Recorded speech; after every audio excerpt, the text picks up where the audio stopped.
I don't remember the first time I heard the hill. If you grow up in a place like Garnet Ridge, the awful things have a way of blending into the background. You don't notice them until someone from the outside points at them and says, "That's not normal." By then, it's too late. You've already built your life around the wrong definition of normal. What I do remember is the first night we moved in. I was 12. My mother liked to say we were starting over. My father called it a good opportunity.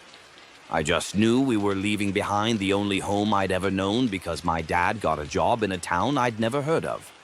A name that sounded like something scratched into rock. Garnet Ridge. We arrived at dusk.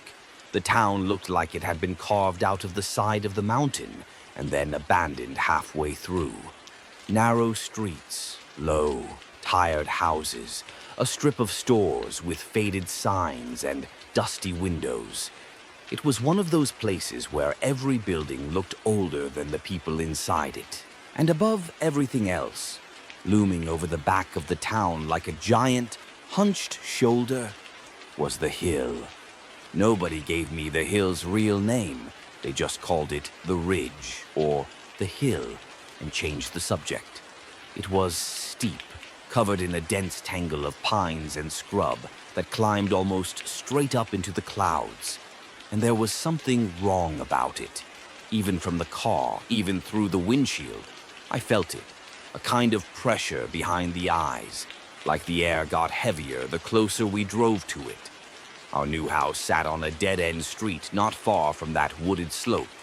Old two-story, peeling white paint, leaning porch. My mom said it had character, which is a word adults use when they're trying not to say no money. My older sister, Tessa, jumped out of the car before the engine stopped, already texting someone. She was 16, all eyeliner and eye rolls, furious with my parents for dragging her away from her friends, from a boy named Dylan, from a life she swore she'd never get back. She stood in the street, looked up at the hill, and muttered, "Creepy as hell." For once, I agreed with her.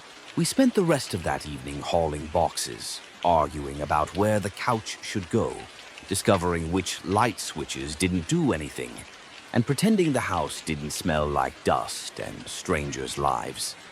By the time I dragged my box of comics up to my room, it was already full dark. I remember standing at my window, looking out across the backyards of the neighboring houses, past the broken fences and rusted swing sets, to where the ground rose sharply and the trees thickened. For a moment, everything was perfectly still.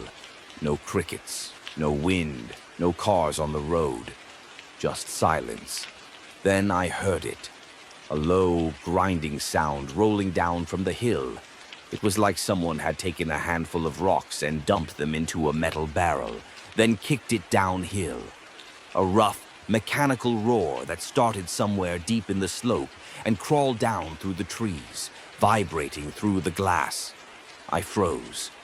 The sound went on for maybe 10 seconds, long enough for me to convince myself it was real and not my imagination, and then cut off abruptly, as if someone had hit a switch. I backed away from the window. "Mom?" I called, no answer. Just the muffled clatter of dishes from the kitchen. "Dad?" He was out in the driveway, arguing with the neighbor about where to put the trash cans. I could hear his voice drifting up through the open window, small and irrelevant against the memory of that sound. I almost went downstairs to ask about it, but something stopped me. It wasn't fear, not yet. It was more like shame. A weird, heavy sense that I wasn't supposed to mention it, like I'd heard something private, something I shouldn't have been listening to, so I didn't say anything. I told myself it was just an old truck, or a train, or some construction equipment farther up the ridge. And then, a few minutes later, it happened again. Same direction, same rough metallic roar, same sudden cut to silence. This time it seemed louder, closer. My heart kicked against my ribs. I stood there in the half-dark, my hands sweating around the cardboard flaps of the box I hadn't unpacked, and wondered if I was losing my mind. Then I saw him, a kid, standing in the yard next door, half hidden behind a tilted chain-link fence. He looked about my age, maybe a little older.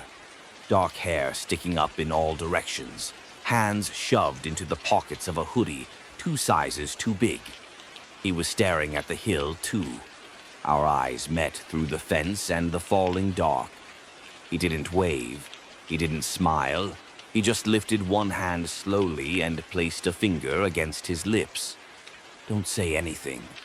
Then he turned away and walked back toward his house like nothing had happened. That was my first night in Garnet Ridge. The first time I heard the grinding. The first time someone silently told me to keep my mouth shut. I wish I could say I didn't listen. I didn't sleep much during our first week in Garnet Ridge. The hill didn't let me. Some nights the grinding sound came once, maybe twice, like a slow metallic cough from inside the earth. Other nights it went on for minutes, the noise rising and falling like a machine straining under a heavy load. I told myself it was an old mining conveyor still running somewhere deep in the ridge, but no one in town spoke of mines. And whenever I asked about the sound, people changed the subject or pretended they didn't hear me. It took 3 days for the boy next door to talk to me again. His name was Jace Merriman, and when he finally introduced himself, it wasn't a handshake or a welcome to the neighborhood. He simply appeared in our yard one morning while I was dragging a box of books from the car and said, "You should come with me. There's someone you need to meet."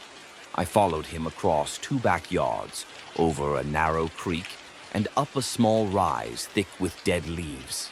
There, hidden between a cluster of pines, stood what looked like the skeleton of an old treehouse.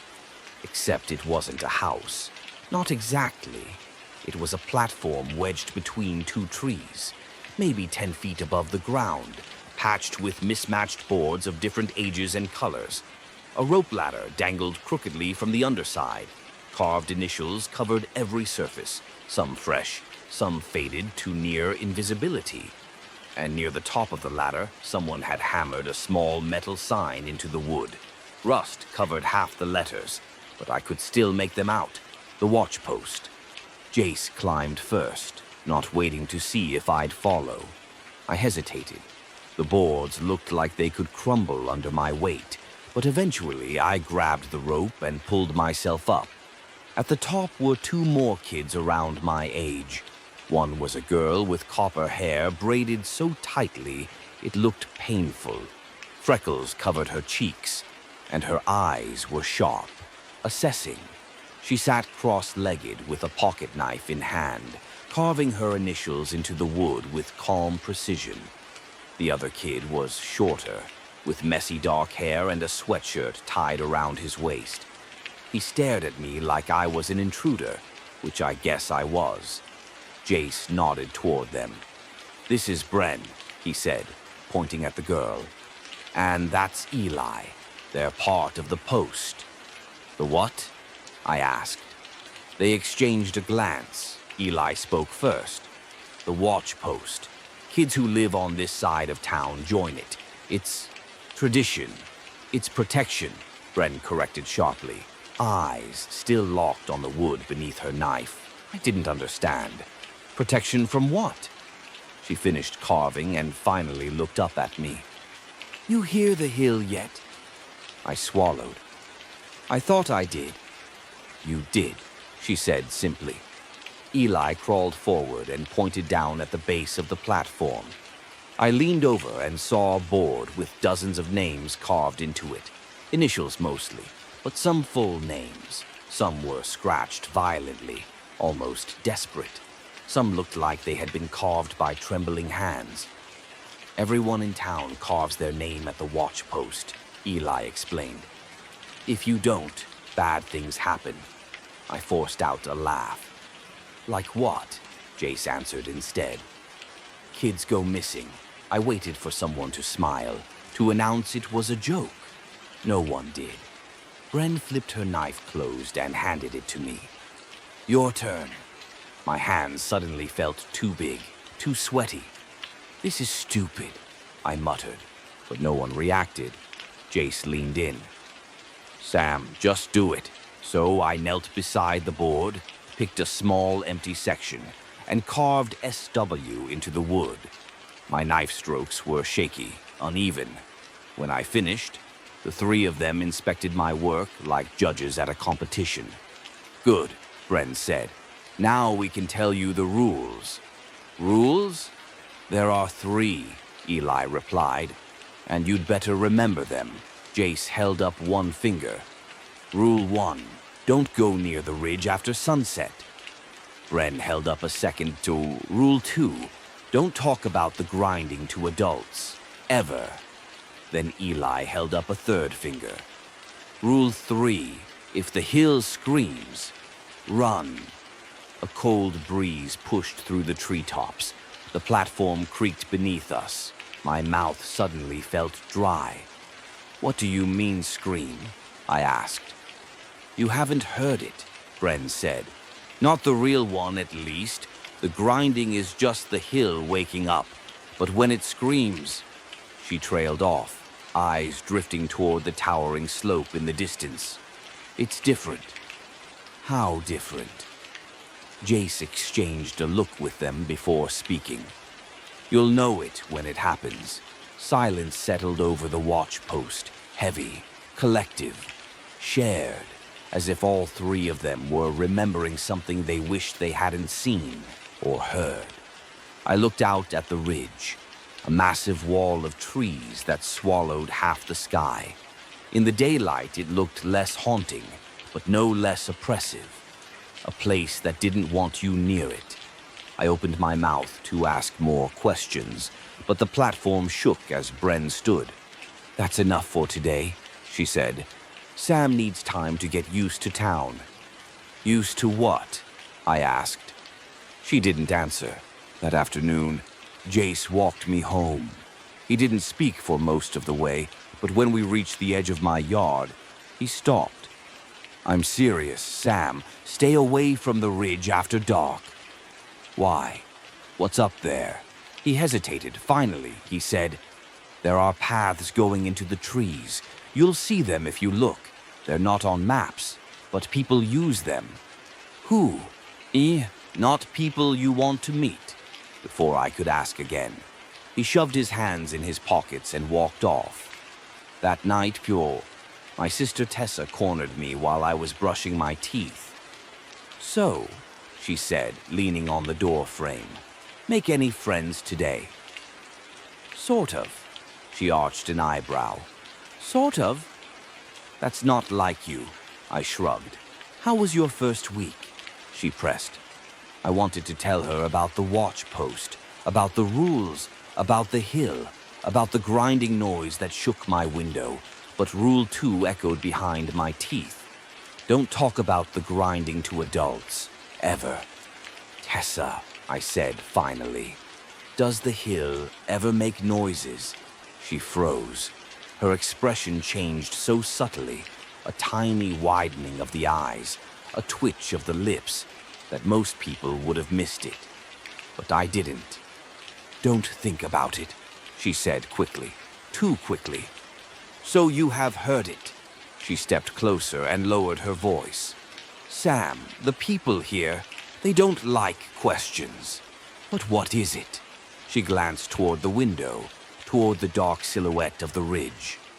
When she spoke again, her voice was barely above a whisper. Just don't go near that place.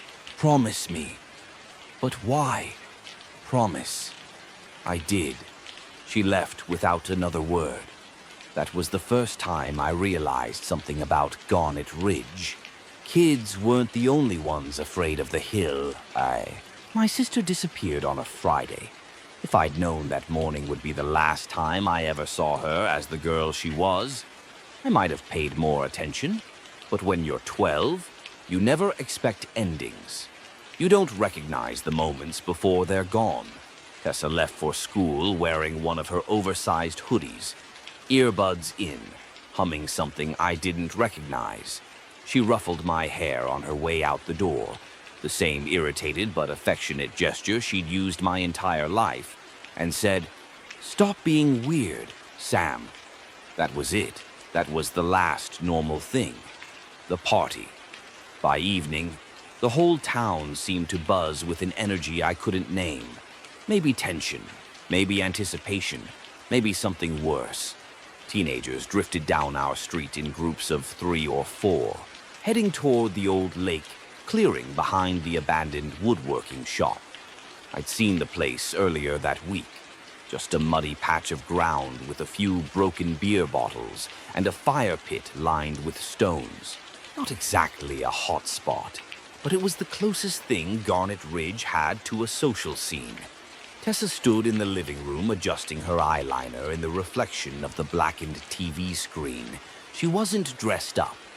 Drisking girls in stories always were, but Garnet Ridge wasn't that kind of town. She wore jeans, that same hoodie, and a ponytail that somehow made her look older than 16. "You're going?" I asked. She didn't look at me. "It's just a party. You hate parties." "I hate this town more," she snapped, then softened. "It's better than sitting around here listening to Mom ask if I'm adjusting well." She grabbed her phone and pushed past me. On her way out, she paused by my shoulder and added quietly, "Stay inside tonight, okay?" "Why?" But she was already closing the door. The warnings. About 15 minutes later, I heard a rock tap my window. I pushed it open to find Jace and Bren at the edge of my yard. Eli stood behind them, arms crossed, expression tight. "What?" I hissed. Bren didn't waste time. "Don't go outside tonight." I frowned. "Why? Because of the hill?" "No," she said. "Because of the people going near it." "What's that supposed to mean?" Jace stepped forward. "The older kids, they have this tradition. Sometimes they hike toward the ridge after parties. Some go too far, some hear things, some don't come back." My stomach twisted. "You mean they've disappeared?" "It's not like that," Eli said, though he didn't sound convinced. "Just, if you hear anything weird tonight, don't look, don't follow, don't open your door." Bren's eyes were fixed on something behind me, the upstairs hallway, maybe, where the last of the fading light from my bedroom poured out like a ribbon. "Especially if it sounds like someone you know," she finished. "What does that?" But the 3 of them were already backing away, the grinding. Night fell like a curtain. Mom worked late. Dad was upstairs showering. I sat in my room, lights off, curtains open. Garnet Ridge's street lamps glowed weakly, flickering every few seconds like they were straining against the darkness. At 10:21 p.m., I heard the first grinding of the hill. Not the usual low rumble. This one was longer, deeper, vibrating through the walls like someone dragging a metal chain across stone. It kept going, building in volume until the glass of my window buzzed under my fingertips. I covered my ears. It didn't help. After maybe 30 seconds, it went silent all at once. That sudden quiet was worse than the sound, like something had stopped because it was listening. Then distant yelling drifted from the direction of the lake. Not joyful party noise, not laughter, but something sharp, frantic. I stood from my bed, heart pounding. Maybe it's nothing. Maybe they're just drunk, but the street was empty. The woods beyond my backyard were black as coal. And then, all at once, a scream tore through the night, not just loud, not just frightened. A scream that sounded like it had been ripped out of someone's lungs. My breath caught. It came from the ridge. The return. Dad burst out of the bathroom downstairs, shouting something about kids causing trouble again. And Mom's car pulled into the driveway at the same time. They were arguing before they even stepped inside. Neither of them seemed to hear the scream. Neither of them ever heard anything. I sat on the stairs and listened to them bicker until they slammed the bedroom door. The house fell quiet. That's when I heard footsteps on the porch. Slow, dragging. 1, 2. Step, pause, like someone forcing themselves forward. My blood froze. Rule 1. Rule 2. Rule 3. If the hill screams, run. I didn't move. The footsteps moved closer, stopping just outside the front door. Then, Sam, a whisper, small, weak. My heart nearly stopped. It sounded like Tessa. I stumbled down the stairs, ignoring every instinct, every warning Bren had carved into my skull. Tessa, I whispered back.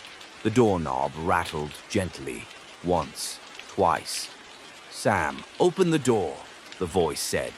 It was hers. Same pitch, same breathy tone, but there was something wrong in it. An emptiness, like someone imitating her through a hollow pipe. My hand hovered over the lock. Then Jace's warning slammed into me, especially if it sounds like someone you know. I stepped back. The doorknob twisted harder now, impatient.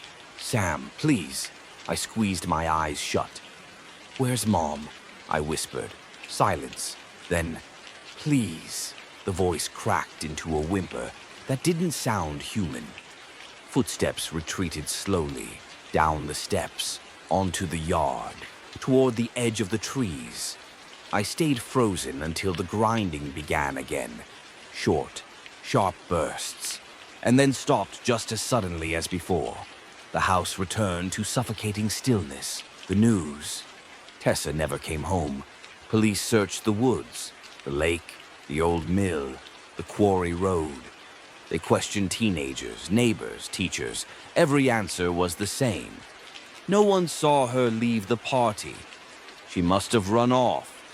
It happens, Mom cried until her throat bled. Dad sat on the back porch in total silence, staring at the line where our yard ended and the ridge began. I told them what I'd heard. The voice at the door, the footsteps, the scream. They didn't believe a word. Stress, Mom said, voice trembling. You imagined it. Dad didn't say anything. Jace, Bren, and Eli came by after the police left. They sat with me on the porch, all three of them pale, shaken. Finally, Bren spoke. She went up the hill. No, I whispered. She wouldn't. She did, Bren said softly. We heard the scream too. It came from the second ridge line. But why? None of them answered. Jace put a hand on my shoulder. Sam, the hill takes people. And for the first time in my life, I believed him. 5 years passed, and Garnet Ridge only grew smaller. Not physically, its streets, its houses, its empty storefronts were the same, but smaller in the way a sweater shrinks in the wash. Tighter, more suffocating. A place that had been dying long before we arrived, and now simply refused to finish the job. I was 17, tall, awkward, permanently tired, with shadows under my eyes that made me look older in mirrors. Most nights I didn't sleep more than a few hours, and when I did, it was fitful and shallow. Sometimes I heard screams woven into my dreams, sometimes the grinding of the hill, sometimes both. My therapist called them residual trauma episodes, but he wasn't from Garnet Ridge. He didn't understand that trauma wasn't the thing that lingered, it was the town itself. Tessa had been gone 5 years, but no one said her name anymore. Not the police, not our neighbors, not even my parents. Especially not my parents. They'd erased her the way people erase mold from walls, scrubbed until nothing remained but a faint stain you had to look closely to see. The few times I said her name, Mom would either cry or get angry. And Dad just shut down completely. I stopped trying. School in Garnet Ridge was less education and more holding pen. Nobody expected much from us except to grow up into resigned adults who worked at the lumber mill or the distribution warehouses down Route 9. Teachers came and went. Guidance counselors quit every year. The principal spent most of his time at the bar behind the fire station. The missing students were talked about even less than the missing adults. They ran away. They had family troubles. They were probably staying with a relative out of state. But we all knew the truth. They went into the Ridge, or were taken into it. It didn't matter if you were 12, 17, or 50. Once you disappeared in Garnet Ridge, it was permanent. 5 people had vanished in the last 3 years, all women or girls. None found, none investigated. The hill had been hungry. By year 5, the grinding had become a part of the town's weather. You had sunshine, rain, snow, and the grinding. Sometimes it came twice a month, sometimes twice a night. It always started the same way. A low metallic purr rolling down the slope, deep enough to vibrate floorboards, then escalating, churning, rising into a noise like a steel mill forcing its way through stone. The ridge always sounded alive, like something inside it was moving or chewing. People acted like they didn't hear it. They walked down streets with strained smiles, pretending their windows hadn't shaken the night before, pretending their porch lights hadn't flickered in the dark. I used to think it was denial. Later, I realized it was fear. Jace, Bren, and Eli were still my closest friends. But none of us were the same after that night, the night I heard Tessa at the door. We never talked about it again explicitly, but the weight of it hung over every conversation. Eli had grown quieter, with a permanent frown etched into his forehead. He walked like he was listening for something behind him. Bren was angrier, brittle, sharp. She'd started smoking at 14, drinking at 15, and spent every spare minute planning her escape from town the moment she graduated. Jace was the one who changed the most. He'd been fearless as a kid, scraped knees, wild ideas, dares whispered from tree branches. But 5 years later, he had the haunted look of someone who'd seen something in the ridge and hadn't slept right since. He worked nights at Price's gas stop now, and every time the grinding started while he was on late shift, he'd lock the doors, kill the lights, and wait it out in the back room. The worst part? No one questioned him. No one asked why a gas station closed whenever the ridge made noise. People just accepted it, like everything else in Garnet Ridge.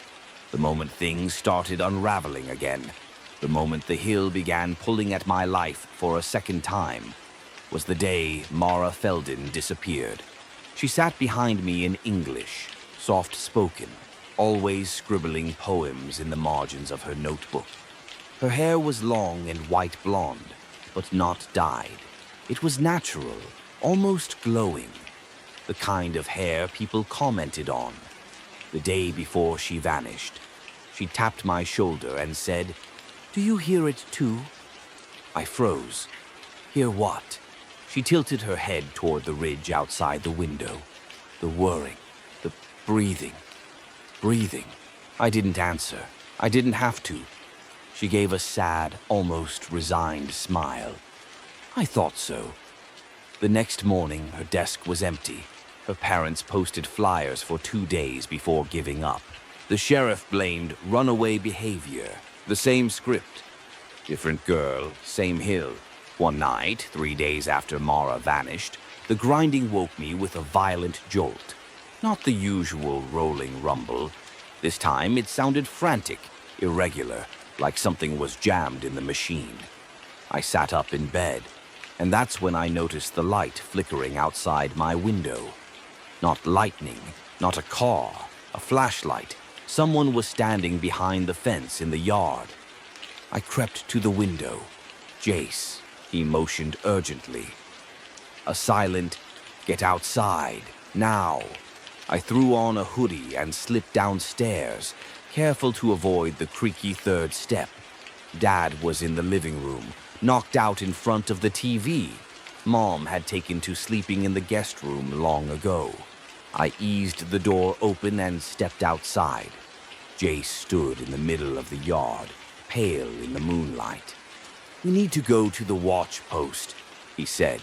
"Now. It's almost midnight." "I know." His voice cracked. "It's important." Eli was already waiting by the tree line. Bren stood behind him, arms crossed, jaw clenched. "What happened?" I asked. Jace swallowed hard. "Someone carved another name tonight." A chill went through me. No one carved names at night. "Whose name?" I whispered. Jace handed me his flashlight. I climbed the rope ladder with trembling hands. The board shimmered under the pale beam. Fresh marks, deep, shaking, gouged into the wood like the knife had been held by someone terrified. 3 letters, not Mara, not anyone our age, no. Someone had carved the one name no one in town dared to say anymore. T.W. Tessa Walker. I stared at the carved initials until my vision blurred. T.W. Fresh, jagged, cut deep into the wood like whoever carved them was pressing down with all the strength of someone terrified. Tessa Walker, my sister, gone 5 years. Her name shimmering in fresh cuts didn't make sense. It couldn't make sense. Who did this? I whispered. Jace shook his head. "We don't know." "Someone's messing with me," I said. "A stupid joke." Bren's voice came from behind me, sharp and certain. "No one jokes with the watch post." I turned. "Then explain it." She didn't. She just stared at the initials, jaw tight. "If it was someone trying to scare you," Eli said quietly, "they wouldn't carve her name at night." "What difference does that make?" I snapped. Jace answered, his voice low. "No one climbs up here after dark, ever." A cold wind swept through the trees, rocking the platform under us. The rope ladder swung, creaking softly in the dark. I swallowed. "Someone did tonight." "No," Bren said. "Something did." We climbed down in silence. The air felt wrong, heavy, like the ridge was listening. Bren was the first to speak once our feet hit the ground. "We need to follow it." "Follow what?" I asked. She pointed toward the trees, and that's when I saw it. A break in the brush. Not a normal trail, not one made by deer or hikers. This one was narrow, unnatural, a thin corridor of crushed leaves and bent branches leading deeper into the ridge. It hadn't been there earlier that week. I would have noticed. We all would have. Jace inhaled sharply. "It wasn't open yesterday." Eli knelt, touching the ground. The leaves were damp, flattened. "Something walked through here." "Or someone," I said. He shook his head. "Feet don't make tracks like this." "Tracks?" I leaned closer. The crushed leaves formed a strange pattern, not footprints, but long, repeating impressions, like something heavy being dragged. My mouth went dry. Dragged what? Nobody answered. We followed the path with Jace at the front, flashlight tightly gripped. Bren walked behind him, scanning the trees like she expected something to lunge out at any second. I stayed close to Eli. The deeper we went, the darker the ridge became. The moon vanished behind a wall of branches. The air grew colder. Even the insects went quiet. The grinding hadn't started yet, but the forest felt like it was waiting for it. We moved slowly, each step deliberate. After maybe 15 minutes, the path widened into a small clearing. In the center lay a piece of fabric. I crouched, picking it up. It was part of a hoodie sleeve, torn violently, stained with mud. The fabric was pale blue. Tessa used to wear a pale blue hoodie. My chest tightened. "This can't be hers," I whispered. "It's been 5 years. Fabric doesn't—" Eli interrupted. "Damn, it rained 2 days ago. This was dropped after." I stared at him. He wouldn't look back. "Someone is using her clothes," I said. "It has to be that, or someone found it and—" "No one comes up here," Jace said. "No one goes near the ridge unless—" He didn't finish the sentence. "Unless the hill takes them." A twig snapped behind us. We spun around. Nothing. Just trees melting into darkness. Bren exhaled shakily. "We need to move fast before—" A sound cut her off. Not the grinding, not footsteps. A scream, but not like the one 5 years ago. This scream was raw, breaking midway like the throat that made it was torn open. It echoed through the ridge, bouncing off trees, shaking the leaves. It sounded human. It didn't sound alive. I froze completely. Jace grabbed my arm. "We have to go. Now." "But what if it's not your sister?" Bren snapped. "It's not anyone we can help. Move." The scream came again. Closer. We ran. Branches whipped at our arms and legs. The ground sloped unevenly, roots grabbing at our feet like hands trying to pull us down. Behind us, something crashed through the brush, not running, not stealthy, just relentless, like it didn't need to hide. Jace shouted over his shoulder, "Don't look back." I didn't. Couldn't. All I heard was the ragged sound of something being dragged and the crunch of undergrowth under enormous weight. We reached a steep drop in the slope and half slid, half fell down it, landing hard on a bed of damp leaves. Eli hissed in pain. Bren grabbed his hand and forced him up. "Come on," she urged. "It's right behind us." Then the grinding started. A long, metallic roar rolled down the ridge. The ground vibrated. The trees trembled. It sounded furious tonight, hungry. Something behind us let out a guttural, agonized howl. Not human, not animal. The grinding answered with a deeper pulse. For a moment, it felt like they were communicating. Jace pulled me toward a narrow outcropping of boulders. "In here." We squeezed between 2 slabs of rock, crouched in darkness, panting so hard it hurt my lungs. The dragging sound grew louder, then stopped. Silence. Just the grinding, just the pounding of my heartbeat. Something moved across the slope above us, heavy, shuffling, sniffing. The leaves rustled inches from our hiding place. Then, a whisper, barely audible. "Sam." My whole body turned to ice.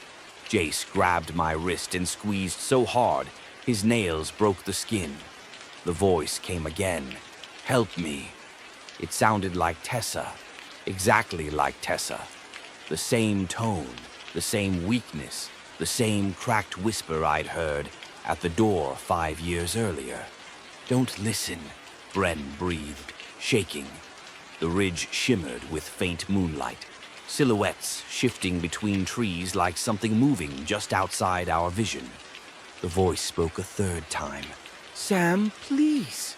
My throat closed. Tears blurred my sight. Eli, trembling uncontrollably, covered his ears. "Not real, not real, not real." Then, suddenly, a loud thud, and the dragging resumed, pulling away from us. Deeper into the ridge. The grinding faded with it. Silence swallowed the forest again. We waited 10 minutes before moving. It felt like 10 hours. When we finally crawled out from between the boulders, Jace's flashlight beam shook in his hands. "We need to go back," he whispered, "before something else wakes up." On the way down the slope, Eli stopped suddenly. "What?" I asked. He pointed at the ground. There, half buried in leaves, was a strand of hair, long, dark blonde, knotted, torn. Bren didn't pick it up. She wouldn't touch it. "No," she said softly. "No." "Dustin." "What?" I pressed. Her eyes filled with fear, the kind I'd only seen once before. "That's not Tessa's," she whispered. "That belongs to Mara Feldon, the girl who vanished 3 days ago, and she'd been dragged the same way. The ridge wasn't just taking people again, it was hunting. We didn't go home right away. None of us said it out loud, but we all knew something had changed. The ridge had shifted, opened, reacted. It had taken Mara Feldon 3 days ago, and now it had dragged something past us that sounded like her and Tessa both. The forest felt wrong as we moved. Every branch too still, every patch of darkness too full. Jace led, flashlight trembling. Bren walked beside him like she was ready to punch a tree to death. Eli kept glancing behind us as if expecting the dragging to return at any moment. I kept hearing my sister's voice in my head. "Sam, help me." The echo followed me with every step. We reached a part of the ridge none of us had ever seen. A wide slope of red dirt lay exposed, as if something had carved a gouge straight into the hillside. Trees were toppled at odd angles, roots ripped from the ground. Soil lay scattered in dark mounds like the aftermath of an animal tearing through the earth.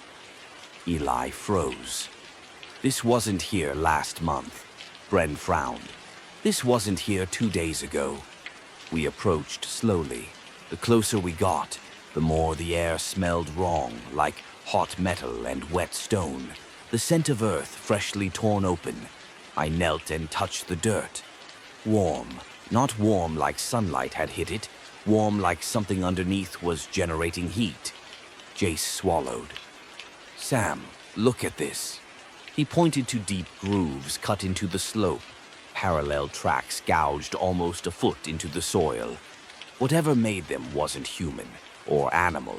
The spacing was too wide, the pressure too heavy. "What made these?" I whispered. "Something big," Eli murmured. "And moving fast," Bren added. The grooves ran downhill, disappearing into the trees, the same direction the dragging had gone. My stomach twisted. "Should we follow it?" "No," Bren said instantly. "Absolutely not. But Jace." Jace stared down the gouged path with a strange mixture of fear and determination. "We have to figure out what's happening," he said. "If the ridge is alive somehow, or if someone is using it." I shook my head. "Using it? How?" He didn't answer, because he didn't know, because none of us did. We followed the path anyway. We always followed the paths we weren't supposed to. The tracks led to a clearing where the moonlight filtered cleanly through the trees, and sitting at the center of it was something that looked almost unreal at first, a rusted metal frame. Rectangular, twisted, half buried in the soil like it had been dragged there years ago and then unearthed again. "What is that?" Bren whispered. Eli stepped cautiously around it. "Old mining cart?"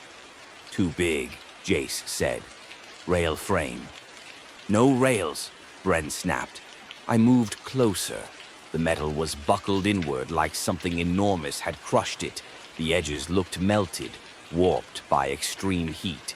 The earth around it was disturbed, circular patterns in the dirt, like something had spun or rotated nearby. I touched one of the bent beams. Cold, then suddenly hot. I jerked back. "What the hell?" Jace grabbed my hand and turned it palm up. A thin smear of black dust covered my skin. He sniffed it, frowned. "Smells like burnt oil." Bren's expression darkened. "Sam, don't touch anything else." I nodded, heart pounding. Eli crouched near one corner of the frame. "There's more." He brushed dirt aside, revealing a coil of metal cable. Frayed, snapped, torn apart instead of cut. And next to it, long scrapes in the rock. Deep, parallel, exactly like the ones we saw earlier. Something big had passed through here, and whatever it was, it had mechanical parts. "Guys," Eli said suddenly, voice trembling. "Over here." We hurried to him. He stood over a circular indentation in the ground. Half dirt, half exposed metal. A disc the size of a manhole, but thicker, with chipped red paint and bolts around the perimeter. "What is that?" I whispered. Bren's eyes flicked left and right. "It's part of a machine." Jace crouched. "A machine. Underground." "Maybe," Eli said. None of us spoke for a long moment. The ridge had always sounded like grinding metal, like gears turning, like something chewing through stone. But to see evidence of machinery, a shiver rolled down my spine. "This means someone built something inside the ridge," Bren said quietly. "Something huge. Why would anyone?" Another sound cut me off. A distant hum, mechanical, low, vibrating through the soil. Jace dropped the flashlight. "It's starting again." The hum deepened. The ground under our feet trembled. The disc in the ground vibrated. "Back!" Bren shouted.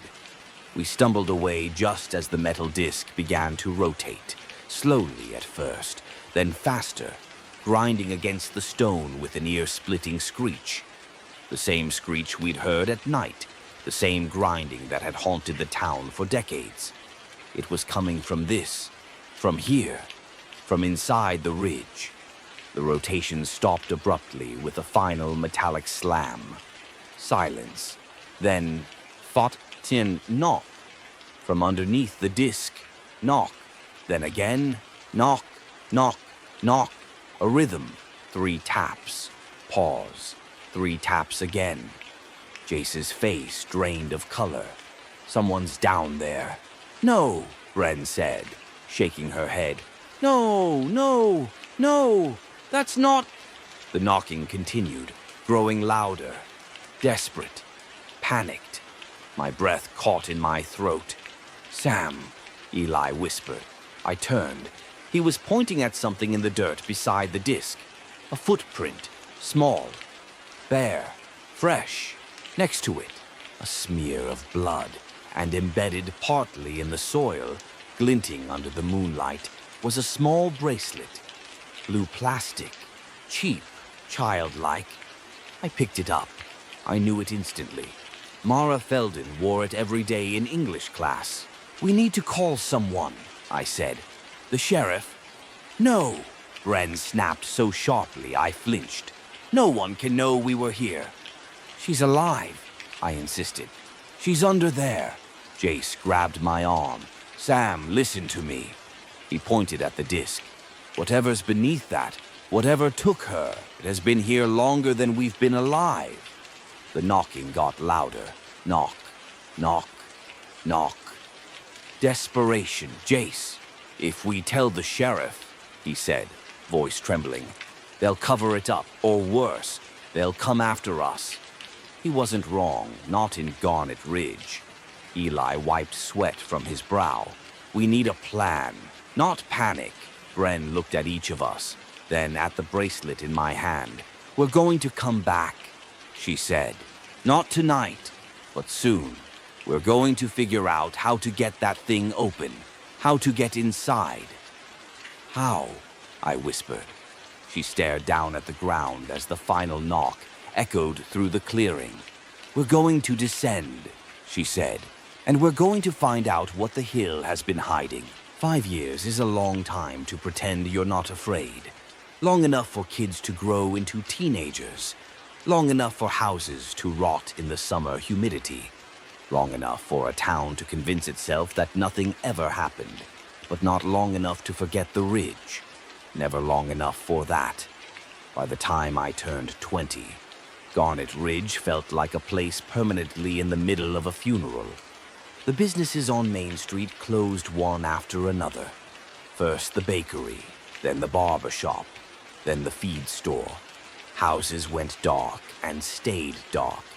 People left in the middle of the night without selling their belongings. Some left cars behind in their driveways, tires flat, keys still in the ignition. A few neighbors who stayed behind pretended the emptiness was normal. People move away all the time. Economy's bad. It's just a rough couple of years. No one mentioned the disappearances, not the ones from my childhood, not the ones since, and definitely not the ones from last summer. The Ridge took 3 people that year, 2 women, 1 teenage boy, all at night, all after the grinding. The sheriff blamed drugs, or depression, or personal decisions, but everyone knew. We all heard the Ridge before each disappearance. That same mechanical growl deep under the soil, that same faint rhythmic knocking. And every time, just like when we were kids, the town did nothing. Nothing except stay quiet. I didn't plan to remember the exact date Tessa disappeared, but trauma has its own calendar. On the morning of the 5-year anniversary, I woke up at 4:11 a.m. to the sound of something tapping my window. 3 knocks. A pause. 3 knocks again. Exactly like the pattern under the metal disc. My throat closed. I didn't move. The glass trembled beneath the taps, but nothing was outside when I finally forced myself to look. Just the Ridge looming in the distance, a black, jagged silhouette against the early dawn. I told myself it was branches, or the wind. But the truth was simpler. The Ridge remembered. And on that morning, for the first time in years, I heard her voice again. Sam, soft, weak, exactly like the night she vanished. I sat frozen in bed, breath shallow, staring into the pale morning light until my heart slowed from a sprint to a stumble. The Ridge was waking again. We hadn't grown closer with age. We'd grown sharper. Bren worked at the Granite Diner and lived in a tiny room above it. Her eyes were always tired, her voice always on the edge of snapping. She smoked constantly now, like the nicotine kept the Ridge out of her lungs. Eli went to community college for a year before dropping out. He worked odd jobs, mostly night shifts, mostly iron. Sometimes I'd find him staring at the Ridge like it was calling him by name. Jace changed the most. He was tall and gaunt, with the haunted look of someone who hadn't slept through a single night in a decade. He worked at the gas station, same as back then, but now he kept a shotgun under the counter. The Ridge is awake more often, he told me once, wiping oil from a wrench like it was a nervous habit. You hear it lately? I nodded. Everyone hears it, he muttered. They just pretend not to. I didn't argue. Pretending not to hear things was the local pastime. The first disappearance that summer was Michael Turner, a 17-year-old who lived 3 houses down from me. Quiet, smart, polite. The kind of boy teachers loved and the sheriff ignored. He vanished after walking home from a friend's house at dusk. The grinding tore through the town that same night, so loud it rattled picture frames and shook dust from roof beams. My mother, half asleep, muttered something about thunder and rolled over. I sat awake, heart pounding, waiting for the next sound. It came 20 minutes later, a scream, high, choked, cut short. I didn't move, didn't breathe. Neither did the neighbors. The whole street remained silent except for one window that flicked its blinds shut as the scream echoed out. Michael's mother reported him missing the next day. The sheriff took notes, nodded sympathetically, promised to look into it, and told her the same lie every grieving parent in Garnet Ridge heard. He probably ran away, but we knew. We all knew, especially when 3 days later, Michael's initials appeared on the watch post. Fresh, shaking, carved deep into the wood, exactly like Tessa's. One evening, after the Turner disappearance became another forgotten headline, I was walking home from work when I saw them. The trees along the lower ridge line had shifted again. A narrow, unnatural path, just like the one from years ago, had opened between the brush. Leaves were flattened, branches bent, soil disturbed. I crouched. The ground was warm, not from the sun. Warm like something enormous had passed through hours ago. Something mechanical. A cold sweat crawled across my skin. I backed away slowly, not daring to take my eyes off the path until it disappeared from view behind a cluster of oaks. By the time I reached the road, Jace was already waiting. He leaned against his truck, face pale. "You saw it too," he said. I nodded. "It's happening again," he murmured. "No," I said.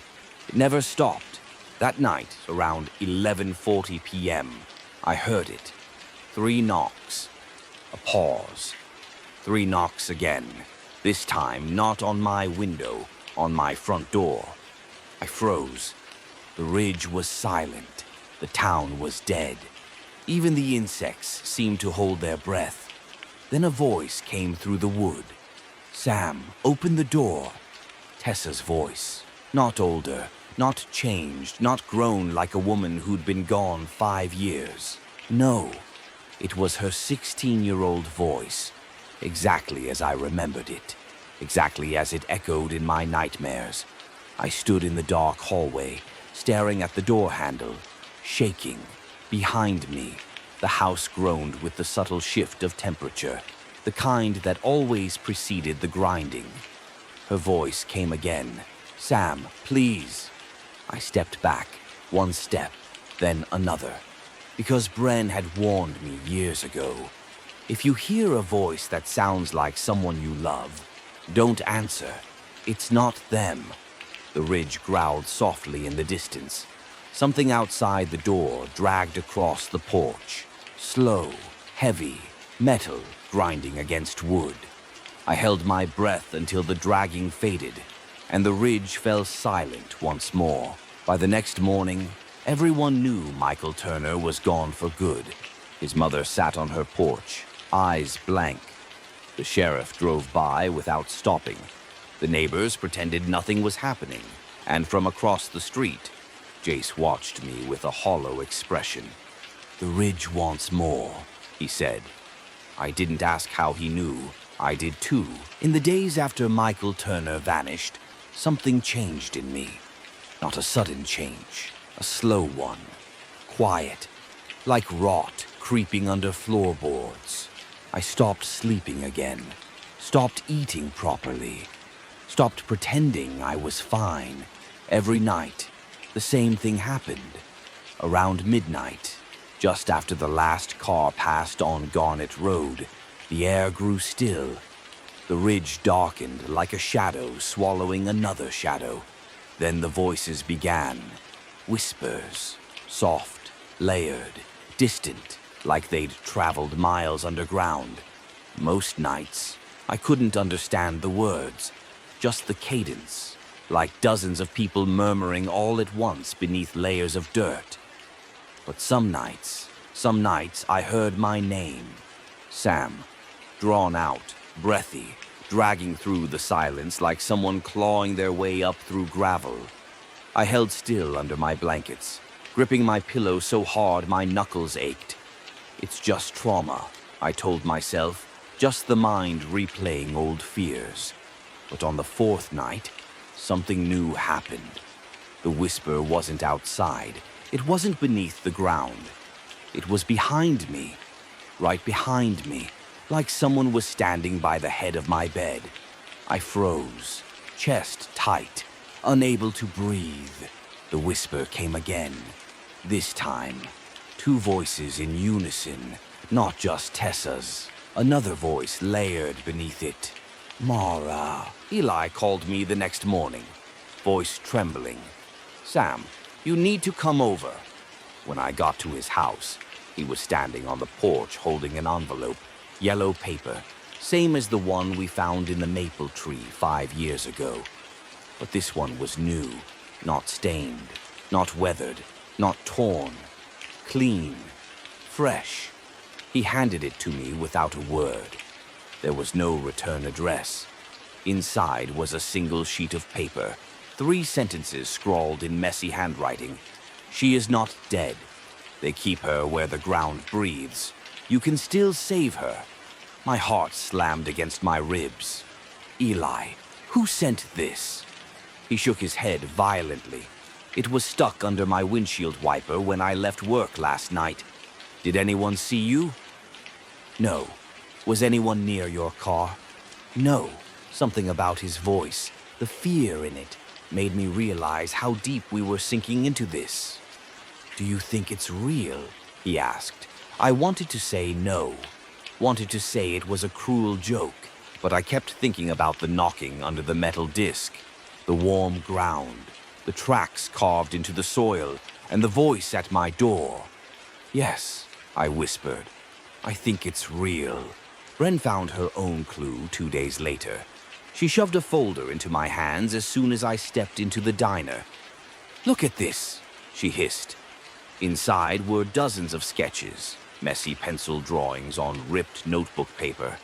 They showed tunnels, faces without skin, a machine made of gears, spirals, metal jaws, a long corridor underground, a hatch with bolts, a circle with jagged teeth. My stomach twisted. It was almost the exact drawing we'd found on the back of the old map. Where'd you get these? I asked. She pulled a crumpled page from her apron. From the girls' bathroom at school. My eyes widened. Who drew them?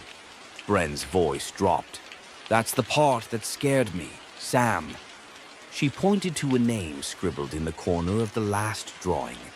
Mara Felden, the girl who vanished last week, who should not be drawing anything. Sam, Bren whispered. These sketches were made recently. The pencil marks are fresh. The paper isn't aged. Someone left them there yesterday. Someone who had been taken by the ridge. Someone who might still be alive. Someone who wanted us to find her. The third clue came from Jace. He paced the length of his gas station aisle when I walked in that night, hands shaking, sweat clinging to his collar. Sam, he whispered harshly. I saw something. My heart tightened. Where? Outside by the pumps. What did it look like? He closed his eyes. It looked like a person, but when the security lights flicked on, the shadow didn't move right, like the limbs weren't connected properly, like... He swallowed hard, like something was holding up a human shape from the inside. I felt my breath catch. Did it see you? Yes. What did it do? He stared at me with hollow eyes. It smiled. Goosebumps crawled down my spine. Then it turned and walked toward the ridge. Did you follow it? No. I locked the doors, turned off the lights, hid behind the counter. Did it come back? He wiped his forehead. That's the worst part. What?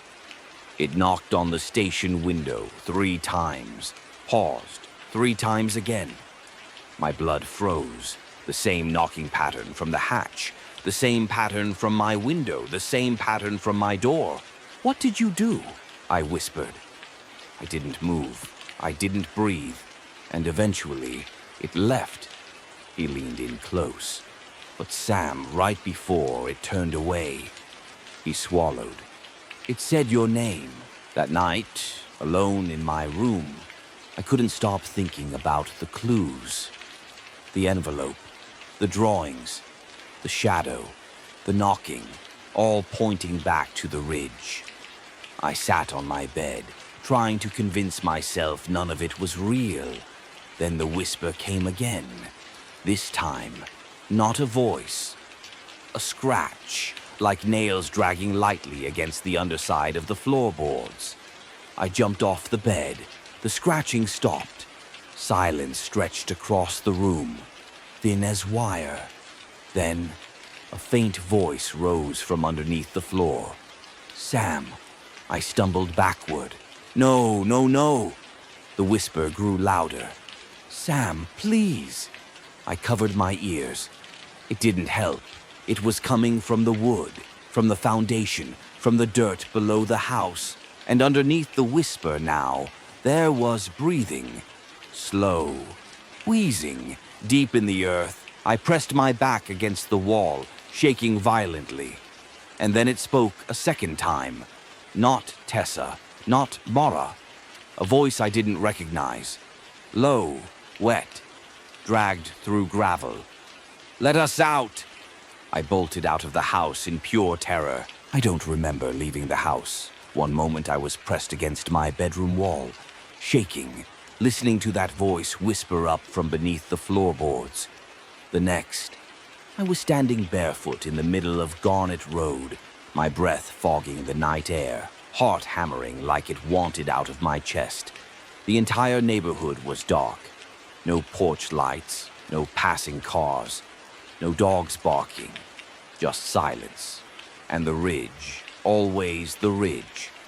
It looked different that night, bigger somehow. The tree line bulged outward like something underneath was pushing up against the soil, trying to rise. I took one step toward it. The ground vibrated, not like the grinding, the harsh metallic roar we heard so many nights.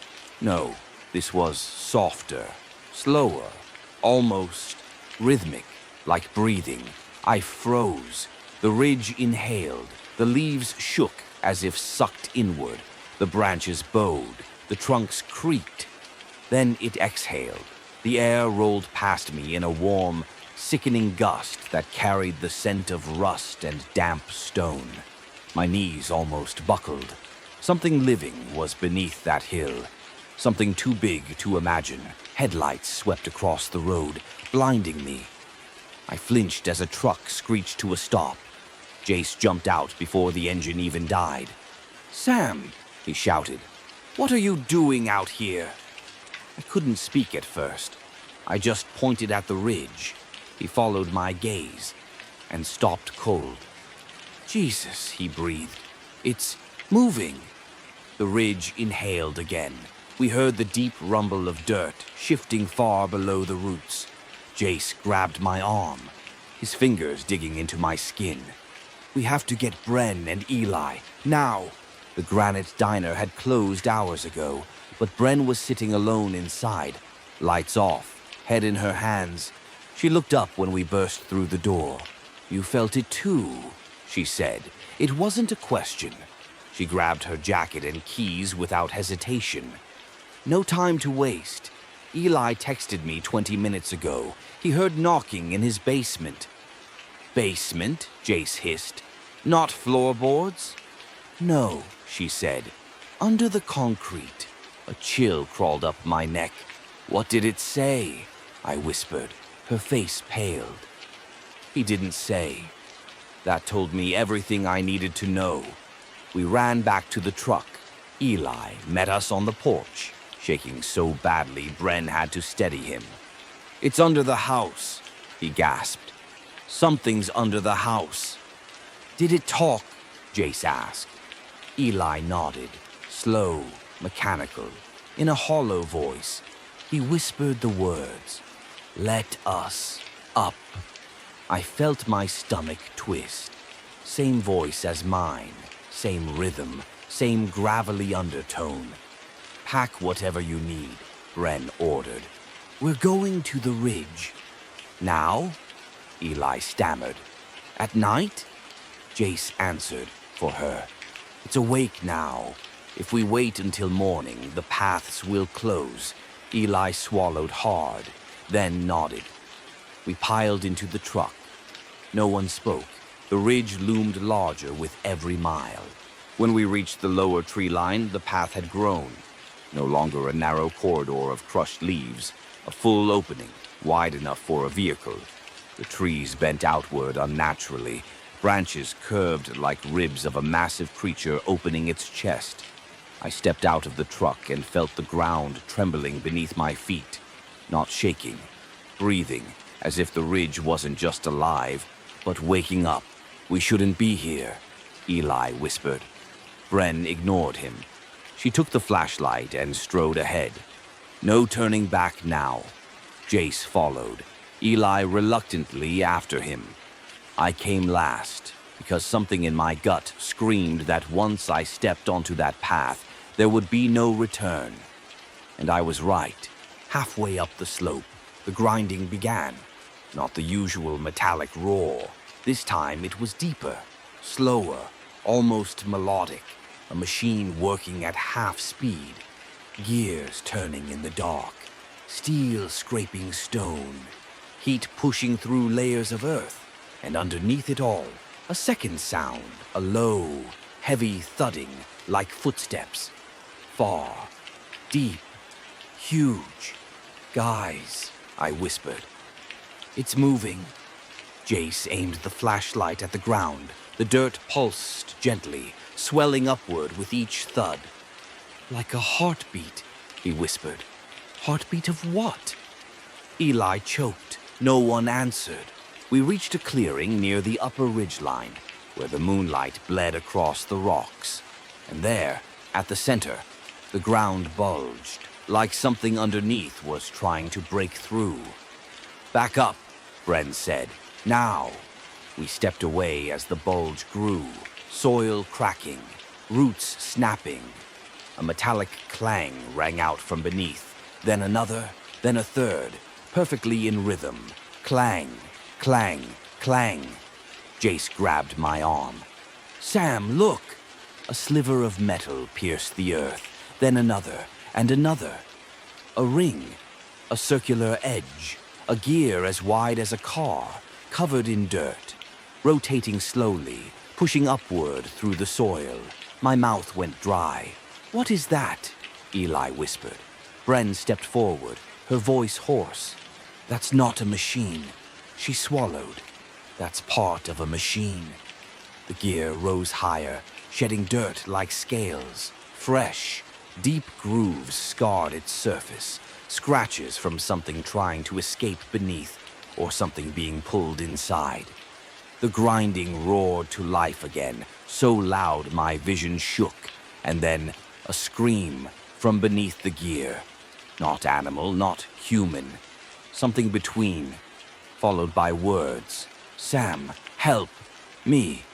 My legs nearly buckled. Tessa, I whispered. It's Tessa. But then another voice joined hers, soft, shaking. Mara. The gear shuddered violently, and something beneath it slammed against the metal from below. Bang, a second slam. Bang, a third. Bang, Eli's face drained of blood. It's trying to open. No, Jace whispered. It's trying to get out. The ridge inhaled again. The trees leaned inward. The soil swelled. The gear rose another inch. And for the first time in my life, I heard the ridge speak. Not words, just a sound. A deep mechanical groan. Metal straining, gears grinding, pressure building. Alive, awake, and hungry. For a long moment, none of us moved. The gear rising out of the earth creaked and whined, shedding clumps of dirt as it struggled upward. The sound was deafening, vibrating through my ribs. It wasn't like a machine in a factory. It felt alive, like muscles grinding inside a metal skeleton. Then the gear stopped, frozen halfway out of the soil, still trembling, still warm to the touch, radiating heat like the breath of something buried underneath. Bren exhaled shakily. If we're going down, this is the only way. Eli stumbled backward. Down? Into that? Are you out of your mind? It's opening, she said, voice low and strained.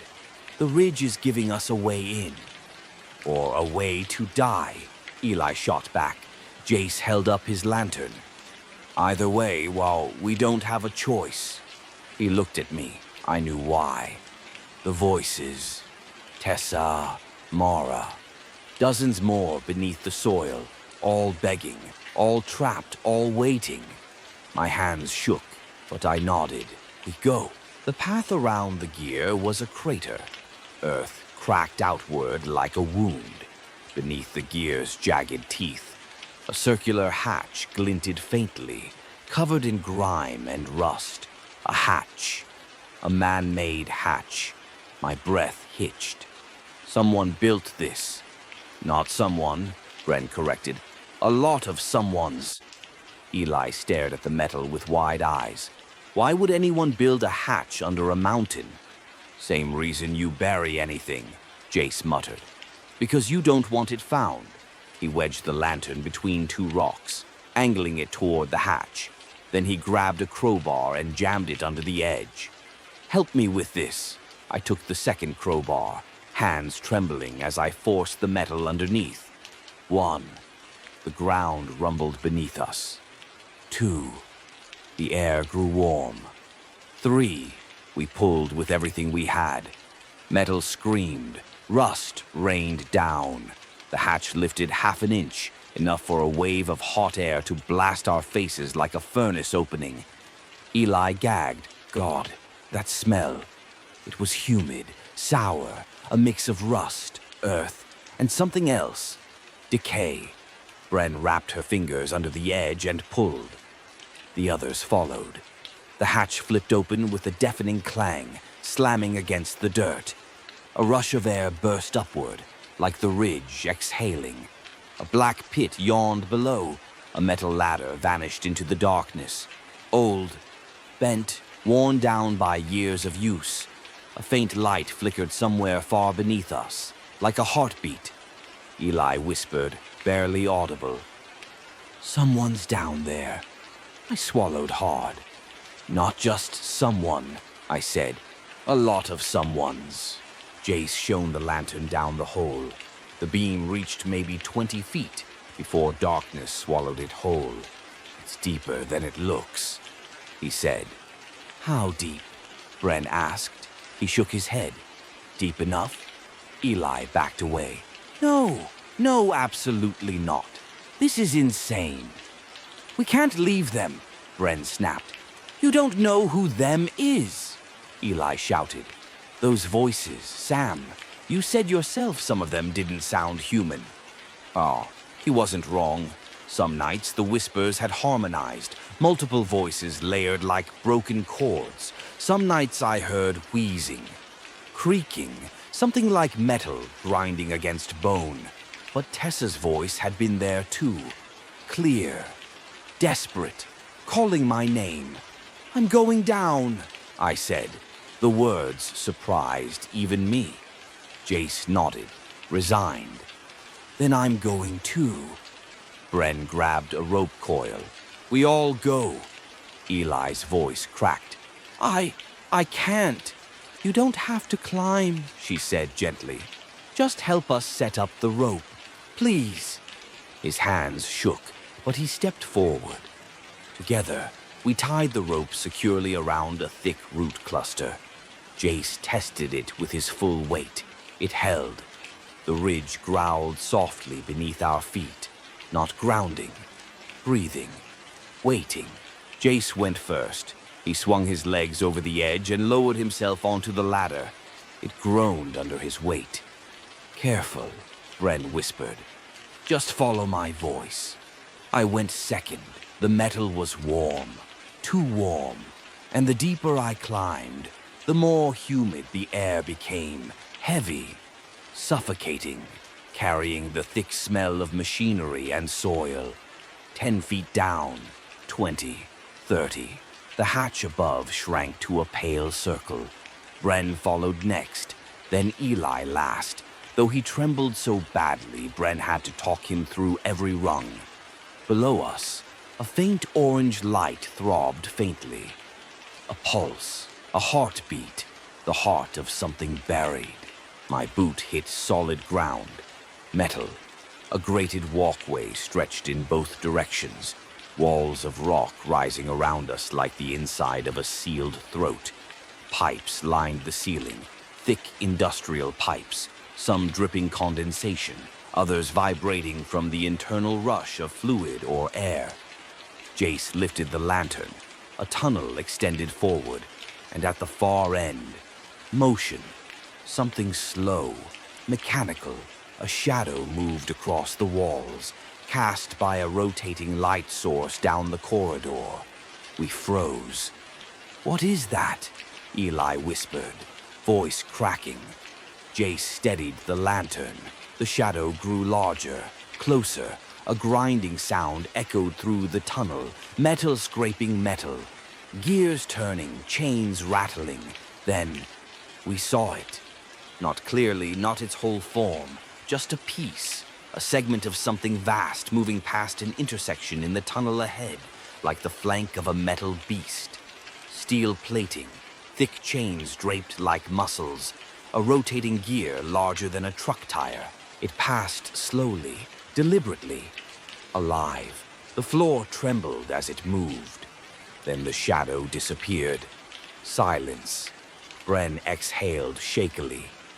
"That wasn't a machine," she whispered. "That was part of a machine." Eli staggered. "We need to go back up, right now." I raised the lantern, and I saw something that made my blood freeze. A smear of dried blood on the walkway. A set of fingernail scratches dragged along the wall, and lying beside them, a bracelet, blue plastic, childlike. The same bracelet we'd seen Mara Felden wear every day in English class. Except this one was cracked in half, stained, dark. My breath caught. "She's here," I whispered. Jace touched my shoulder. "Sam, she's here. Jace." And deeper in the tunnel, so faint it could have been a memory, a voice echoed. "Sam, Tessa, or Mara, or both." Calling from somewhere within the breathing ridge, waiting. We pressed deeper into the darkness, and the ridge swallowed us whole. The deeper we walked, the more the ridge felt less like a mountain and more like a body. Pipes on the ceiling pulsed with pressure, releasing thin jets of steam that hissed like breaths. Metal plates along the floor vibrated with each distant thud. Slow, heavy, rhythmic. Chains overhead clinked occasionally, swaying without a breeze. Something massive was shifting inside the ridge. Alive, active, awake. We followed the grated walkway until it widened into a junction, 3 corridors branching into the dark. Jace shone the lantern left. The wall was lined with indentations, handprints, small ones, large ones, some smeared, some pressed in with desperate force. Bren whispered. "People were here, recently." Eli swallowed loudly.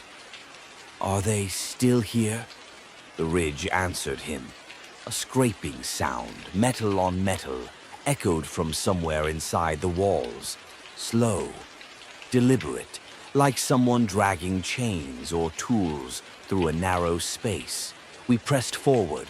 The tunnel curved and dipped. Sweat gathered on my back despite the cold. The air tasted like old metal and damp stone. Finally, we reached a heavy steel door embedded into the rock. It had no handle, no hinges, just bolts driven deep into the frame. Bren stepped forward, brushing dust away. Carved into the door, etched deep by a blade, was a single word. Skinning room. Eli choked. "Jesus Christ." "Wait," Jace said. "Look closer." Someone had scratched through the S and the G, replaced them with new letters. Now it read, "Singing room." My blood ran cold. Inside the door, faintly, almost inaudible, there was humming, a woman's voice, high, soft, shaking. Eli backed up so fast he hit the opposite wall. "No, no, we're not opening that, no way.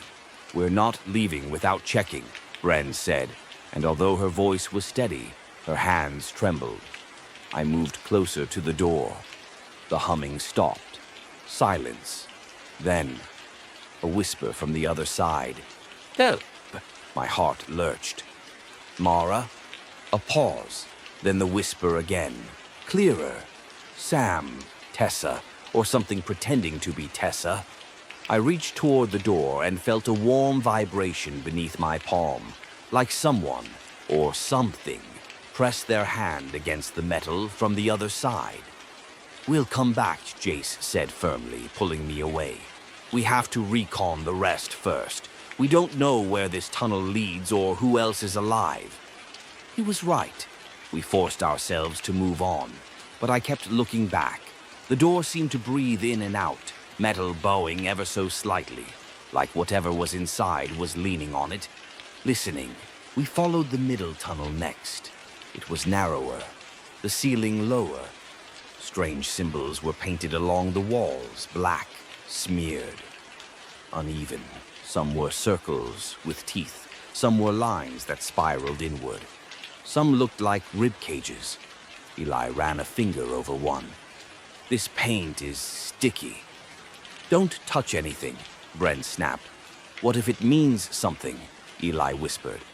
"It means someone in here has lost their mind," she muttered. "Or they're trying to warn us." Jace pointed to one symbol at the end of the corridor, a crude drawing of a man with no skin, just muscle fibers, tendons, bone. Its mouth was open too wide, stretching down the length of its chest. A speech bubble beside it read, "They took it from me." Eli shivered violently. "Took what?" No one answered. "We didn't have to." The next chamber looked different. It wasn't carved from rock. It was built. Reinforced metal beams held the ceiling in place. The walls were plated steel, bolted in sections. The walkway here had grated floors on both sides, like a maintenance tunnel in a factory. Except it was underground, inside a mountain, inside something that breathed. Jace shone the lantern forward. At the far end of the corridor, something glinted. "Stay here," he said. Like hell, Ool followed anyway. As we got closer, the shape became clear. A steel cage. It hung suspended from the ceiling by thick chains, swaying slightly as if nudged by a passing breeze. Inside it, a pair of boots. Inside the boots, feet, human feet, still attached to legs, still attached to a whole body. A man hung limp in the cage, arms dangling through the bars. His head was at an unnatural angle, chin pressed to chest. "Oh God," Eli whispered, but Bren leaned in. "Wait." She lifted his wrist, then gasped. "He's warm." The man jerked violently, choking on a breath. Eli screamed. Jace nearly dropped the lantern. I stepped back so fast my shoulder hit the wall. Bren steadied herself. "Sir, can you hear me?" The man's limbs twitched. His head rolled slightly. He groaned, a raw, shredded sound. I felt a wave of nausea rise. A voice scraped through his throat. "Turn back." My blood froze. "What?" Jace asked. "Turn." But the whole cage lurched violently, slamming against the wall. The metal corridor shook. Dust rained from the ceiling. Chains rattled overhead. And the man in the cage, the barely conscious survivor, lifted his head for 1 second. His face was wrong. Not bloody, not injured. Wrong. Like skin stretched too tight. Like muscles didn't align with the bone underneath. Like something held his face from the inside. He whispered one final phrase. "It hears you." Then a new sound filled the corridor. A deep, mechanical groan. A gear turning, a chain tightening, a piston firing. The same sounds we heard when the ridge exhaled. A shadow shifted at the far end of the metal tunnel. Tall, angular, moving with a smooth, deliberate motion. Something massive, something not fully machine and not entirely human. It stepped closer. Jace dropped the lantern. The glass shattered. Total darkness. Somewhere in the blackness, the thing inhaled, a metallic, wet, grinding breath. Eli whispered, voice cracking, "Run!" And the ridge began to move toward us. The darkness swallowed us whole. I heard the lantern smash behind us, glass scattering across the grated floor, but the sound that followed, the deep metallic inhale, froze every muscle in my body. The thing in the corridor exhaled. Air blasted past us, hot and damp, carrying the smell of rust, oil, and something else, something organic rotting deep underground. Eli whimpered. "Sam, it's right there." I didn't answer. Couldn't. The only light came from dim orange pulses deep inside the tunnel, like a heartbeat flickering through metal veins. Each throb briefly illuminated a massive silhouette. A towering shape, angular, machine-like, but with joints too fluid, movements too purposeful. It wasn't walking, it was advancing. The gears in its limbs rotated in perfect rhythm, chains shifting across its body like tendons. Something beneath the plating twitched, like muscle spasms under metal skin. "Move," Bren whispered. "Move now." We ran. The corridor shuddered with each step the thing took. Not fast, deliberate, heavy. The pace of a predator that knew its prey had nowhere to go. Metal groaned behind us. A crash rang out, echoing through the tunnel. The thing struck the ceiling, scraping along it like a bear dragging its claws across a cage. "Left!" Jace shouted. We shot into a side passage. Eli slipped on the grated floor, his shoulder slamming into the wall. I grabbed him, yanking him upright as Bren shoved us forward. The ridge moaned. The sound was so loud, so deep, that dust rained from the ceiling. A pipe above us burst, releasing a spray of scalding steam that hissed across our heads. Jace cursed. "It's driving us." Another metallic roar cut him off. Closer, much closer. "It knows where we're going," I shouted. "Then change directions." Bren snapped. We sprinted down a narrow passage, almost too tight for our shoulders. The air grew hotter, heavier. The rhythmic pulsing of gears grew louder with every turn. Then, thud. A massive limb slammed against the wall behind us, bending metal inward. A shower of sparks rained down. Eli screamed. The wall buckled, dented from the force of whatever hit it. "Run!" Bren ordered. We stumbled through another corridor, the ceiling so low we were nearly crawling. My hands slid across cold metal, finding no handholds, just smooth surfaces and bolts drilled in at odd angles. The thing behind us scraped through the passage. It was too large, but it didn't stop. It forced itself through the tight space, metal shrieking, plates grinding, limbs contorting unnaturally. "Oh my God," Eli gasped. "It's folding itself." "Don't look back," Jace roared. But of course I did, Ed, and I saw it. Just a glimpse, just enough to sear into my mind. A head, if you could call it that, shaped from overlapping plates of metal and bone, like a helmet fused to a skull. Beneath the slits in its plating, orange light flickered like dying embers. Where eyes should have been, gears spun slowly, grinding against each other. Its mouth was a vertical seam, splitting open to reveal rows of fractured metal teeth. It shrieked. Not human, not machine. Something between, something wrong. I tore my eyes forward and ran faster. The corridor ended abruptly. A grated platform stretched over a vertical shaft, plunging deep into the ridge.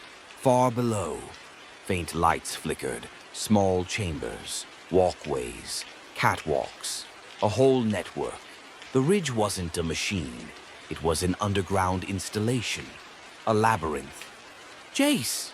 Bren shouted, breathless. "Which way?" "There." He pointed to a narrow maintenance bridge on the right, but before we could reach it, crash! The thing rammed into the tunnel entrance behind us. Metal buckled outward, showering sparks. Its arm, a massive assemblage of gears, pistons, and sinew, shot through the opening, claws clamping against the platform. The entire walkway tilted. Eli slid dangerously close to the edge. I dove and grabbed his jacket. My shoulder lurched as his full weight yanked downward. but I held on. "Jace! Bren!" I yelled. They each grabbed an arm and pulled Eli back. His face was pale as milk. Behind us, the thing was forcing its entire body through the opening. Its limbs shook violently with each contortion, metal bending, joints popping. "We have to jump!" Bren shouted. "What?" Eli screamed. "Look!" A secondary walkway was only 4 feet away, a catwalk riddled with rust holes, but stable enough. Without hesitation, Bren jumped across. She landed hard, knees slamming against the metal, but she stayed upright. "Come on." Jace went next, then Eli, barely making it. Bren catching him by the wrist. I turned back one last time. The thing had fully emerged. It unfolded itself, rising to full height. 8 feet? 10? I couldn't tell. Its chest cavity opened slightly, a faint orange glow pulsing inside, like a furnace with something trapped behind the door. Inside the glow, shapes moved. Hands, dozens of them, pressing weakly against the inner plates. My breath caught. Someone was inside it. Several someones. The ridge wasn't just moving, it was wearing people. I jumped. The moment my boots hit the catwalk, the thing reached for us, its claws raking across the shaft. Screws popped, bolts snapped, the whole walkway shook violently. "Go!" Jace yelled. We sprinted across, the catwalk swaying beneath our feet. Below us, the shaft stretched into darkness, air currents rising from deep chambers filled with machinery and something else. A low chorus of moans, humming, whispers, voices, human voices, dozens, maybe hundreds. We reached the far end of the catwalk and stumbled into a small service room. Jace slammed the metal door shut and threw the locking bar across it. The door bulged inward as something slammed against it. Once, twice, a third time. Then, silence. Eli collapsed to the ground, sobbing silently. Bren lifted the lantern she'd salvaged earlier. "Sam, look!" On the wall opposite the door hung dozens of small metal plates, each engraved with names. A memorial, or a record. Some plates were new, some decades old, some scratched so deeply the letters were nearly unreadable. But one plate stood out. Tessa Wright, taken, and beneath it, status, buried. I felt the ground sway beneath me. "That thing," I whispered. "It wasn't just a machine." Bren nodded slowly. "It was a coffin. And whatever's inside," Jace added softly, "isn't dead." For the first time since we entered the ridge, the thing in the corridor stopped trying to break through the door. No claws scraping metal, no thudding fists, no mechanical wheeze echoing through the bolts, only silence. There was something profoundly wrong about that silence, as if the ridge wasn't retreating. It was listening. Bren lifted the lantern, sweeping its light across the small service room. Dust drifted through the air, sparkling faintly in the dim glow. The metal plates on the wall, names etched into steel, seemed to watch us. "Help me check for another exit," she said. Jace nodded. Eli stayed on the ground, shaking. I stepped toward the wall of plates, drawn to them like a magnet. My fingers hovered above the one that read Tessa Wright, taken, status, buried. There was space beneath the status line, a blank area about 4 inches wide, smooth, untouched. A space reserved for something, a date, a note, a cause of death, or something else. "Look at this," I said softly. Bren came to stand beside me. She ran a gloved finger over the smooth section. "Why leave it blank?" Jace answered quietly from behind us. "Maybe because it hasn't been decided yet." The words hung in the stale, metallic air. Eli finally spoke. voice trembling. Sam, what if she's already? What if she's part of that thing? I turned to him sharply. Don't say that. But even as I snapped, a part of me knew he might be right. We saw hands inside that machine, pressing against the glowing plates, begging, struggling. Someone had been loaded inside it, maybe many someones. I clenched my jaw and turned away.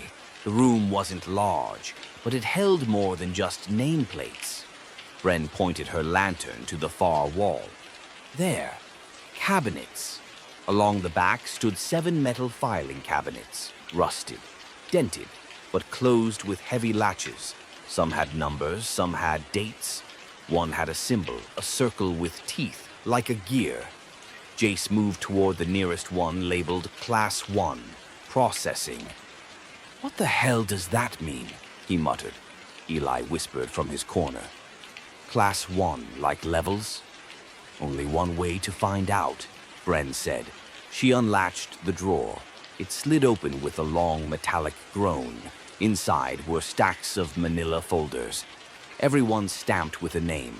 Some had photos clipped to the front, old Polaroids fading at the edges, faces, tired faces, scared faces, girls from school, women from town, people we'd seen in missing posters, people we were told had run away. Bren flipped one open. Her breath caught. "Sam, it's Mara." I couldn't move as she handed me the folder. Mara Felden. Age 14. Height, weight, eye color, last seen near Garnet Road. Under status was a handwritten note. Class 1. Selected for integration. My stomach twisted. "What does that mean?" Eli whispered. Jace answered softly. "It means she was taken alive and meant to be used." I forced myself to read the next line. Biocompatibility, high. Integration index, 92%. The words blurred. Integration. Integration into what? We all knew the answer. Into the machine. Into the ridge. Into the thing we saw in the corridor. I shoved the folder away, my hands shaking. Bren opened another drawer labeled Communal Logs. Inside were notebooks, spirals, diaries, binders with torn covers. Each one had names scribbled across the front in pencil or marker. "Are these—" Eli hesitated. "Are these from the people who were taken?" Bren pulled out the topmost journal. It belonged to a girl named Adeline Burke, a sophomore who disappeared when I was in 7th grade. She opened the first page. The handwriting was rushed, panicked, almost illegible. Day 1. They said I was chosen. I heard grinding all night. I think it's eating someone. Bren turned the page. Day 11. They took Mariah from the next cell. They said she wasn't viable. I heard screaming for hours. Then nothing. Then the hill moved. Another. Day 17. They injected something into my spine. It burns. My legs feel not mine. Another. Day 23. I saw Class 3. They were no longer people. By the time we reached day 34, Bren closed the journal abruptly.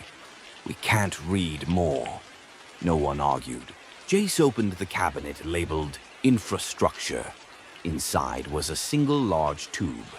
He pulled it out, unrolled it on the grated floor, and weighted the corners with bolts. The lantern light washed over it, revealing lines, tunnels, rooms, chambers, an entire underground system drawn with alarming precision. It wasn't a cave. It wasn't a mine. It was a facility, buried intentionally, designed with intent. At the center of the map was a massive circular region labeled the Heart. "Dear God," Eli breathed. "It's like a factory." Bren traced a finger along the pathways. These tunnels run under the entire ridge. Some go under the town. I felt numb. Under Drisking? Under houses, under schools, under everything. The grind wasn't just inside the mountain, it was everywhere. Then Jace pointed to a small alcove on the map, barely visible. A storage chamber. Archive C. Tessa Wright. My blood stopped moving. That's where she is, I whispered. Eli shook his head violently.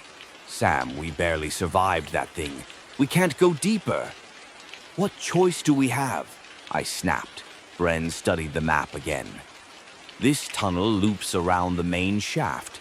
It says the archive rooms are near the central processing bay. If we can bypass the heart... If we can bypass it, Eli repeated. Jace folded the map. His voice was calm. Too calm. Sam's right. We go. The lantern flickered. The floor vibrated.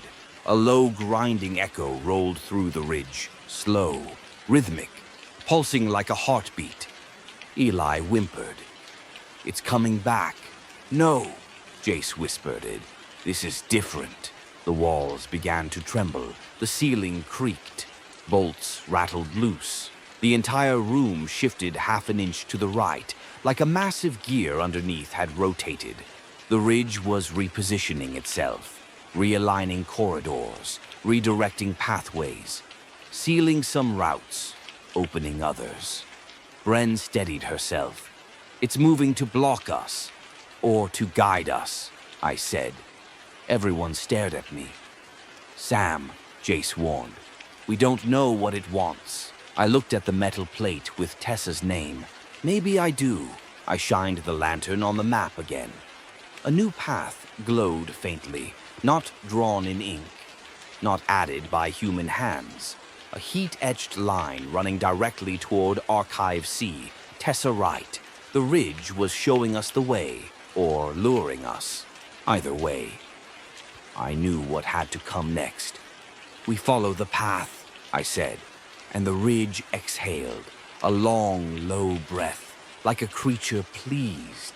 The ridge finished shifting with a low, metallic groan that rattled every bolt in the walls. The map on the floor trembled. Dust drifting off its surface like the thing beneath us had exhaled directly onto it. When the movement finally stopped, everything felt misaligned. The floor canted ever so slightly, the pipes overhead humming with a new rhythm. As though the entire underground network had rotated a few degrees, Bren lifted the lantern.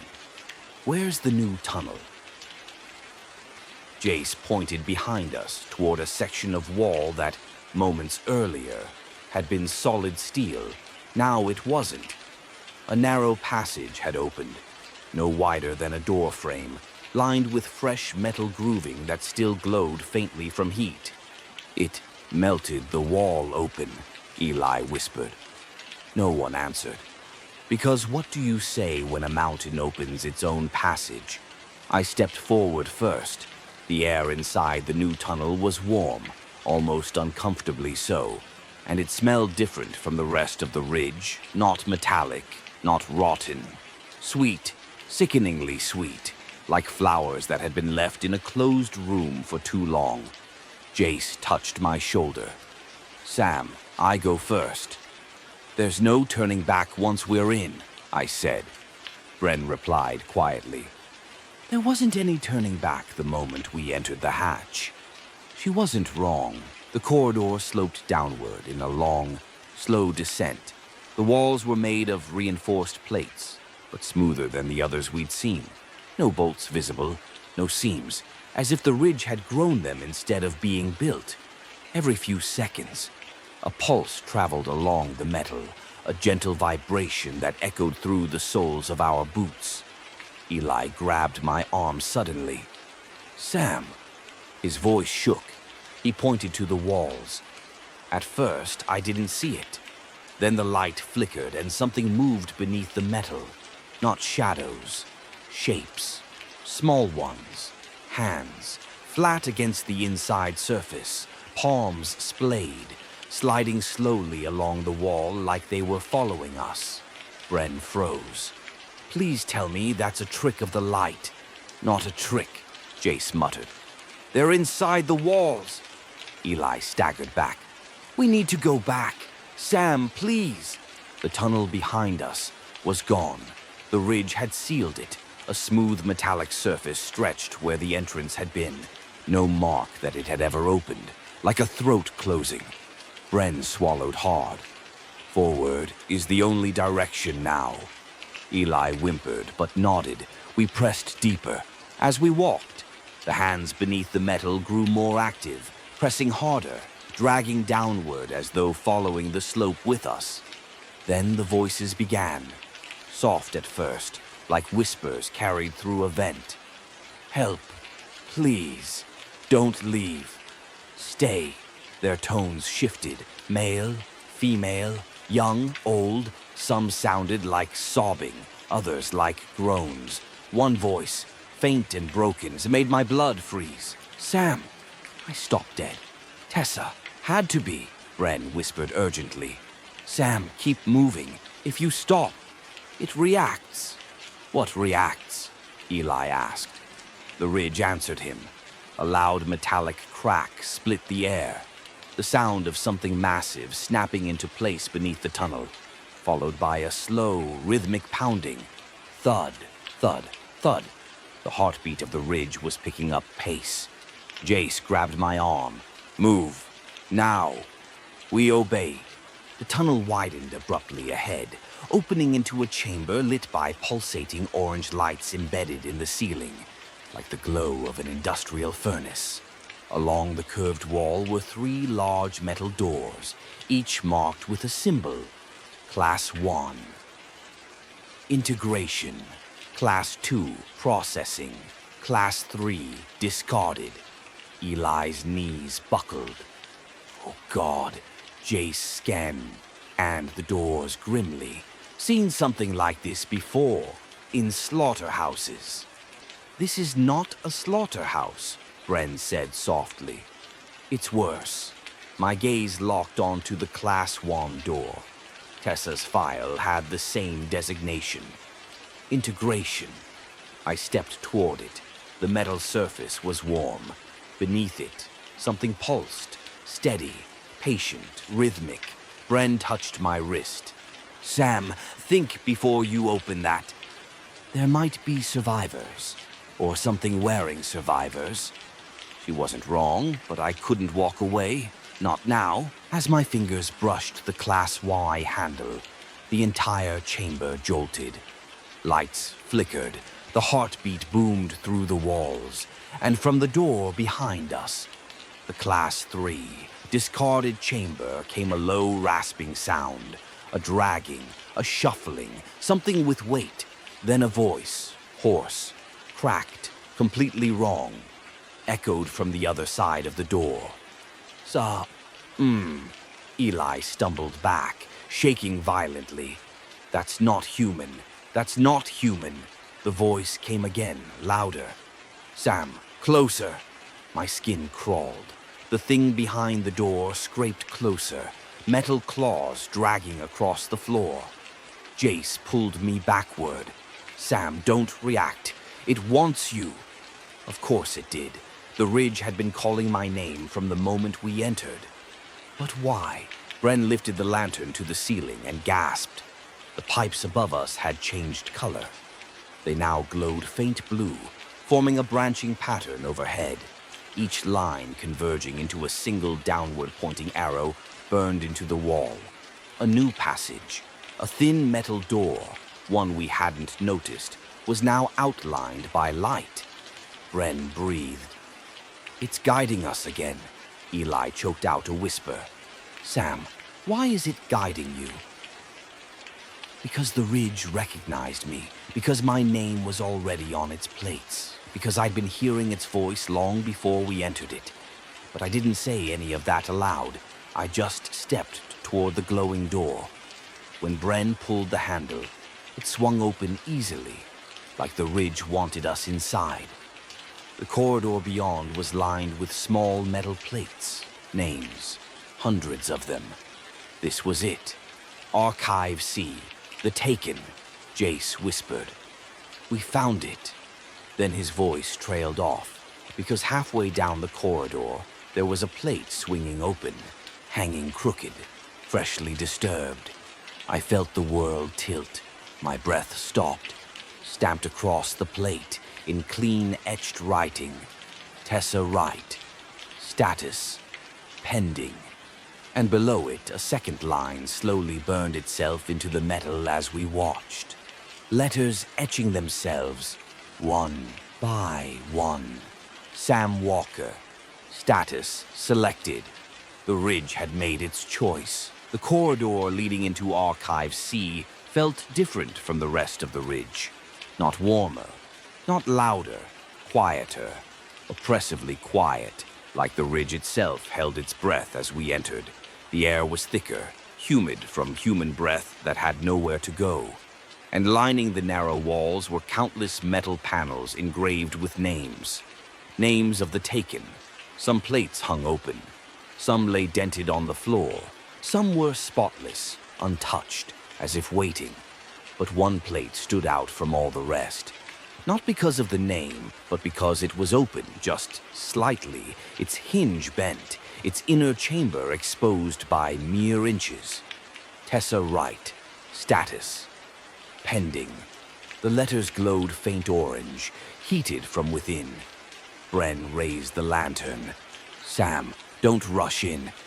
But she knew she couldn't stop me. I stepped forward, heart pounding hard enough I heard it in my throat. Each step echoed too loudly, swallowed quickly by the metal walls.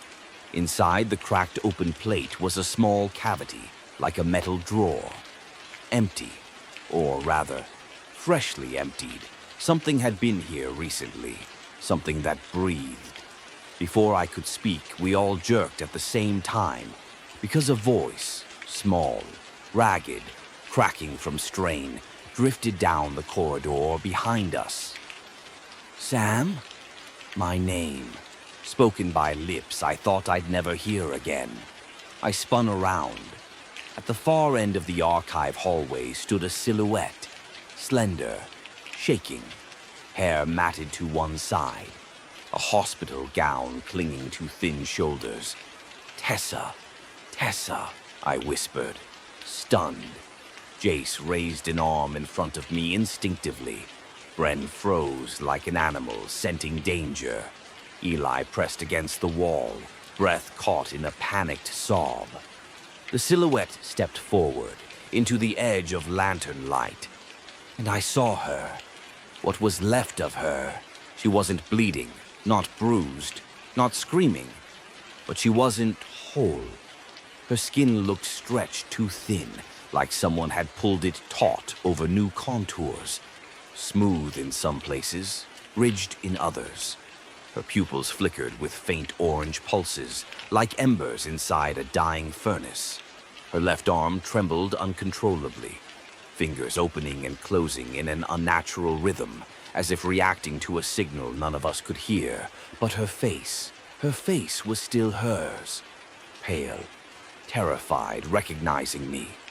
Sam, her voice cracked like something inside her throat malfunctioned. You came. I stepped forward. Bren grabbed my sleeve. Sam, stop. Look at her arm, her eyes. Something is wrong. But Tessa shook her head immediately, panicked. No, please. Sam, don't leave. I'm here. I'm still here. Her legs buckled. She fell to her knees, gasping like the air around her was too thick to breathe. Eli whimpered. What did they do to her? But I knew. Integration. They were molding her into something else, using her, implanting her into the Ridge, threading her biology into its machinery. Sam, Tessa looked up, eyes filled with a pleading pain that hit me like a physical blow. I tried to call you. You heard me. Right? My throat tightened. Yes, I heard you. She smiled, just barely. I knew you would, but the smile didn't reach her flickering pupils. Bren knelt down slowly, keeping her distance. Tessa, we need to get you out. Tessa's shaking grew worse. No, not yet. It's listening. The ridge? Jace asked. Tessa's head jerked. A convulsion. Her left arm slammed against the wall involuntarily. Her fingers dragged down the metal, leaving faint glowing streaks. "What the hell?" Eli yelped. Tessa pressed her right hand over her mouth, muffling a cry. When she lowered it, her lips trembled. "It's awake," she whispered. "And it likes Sam."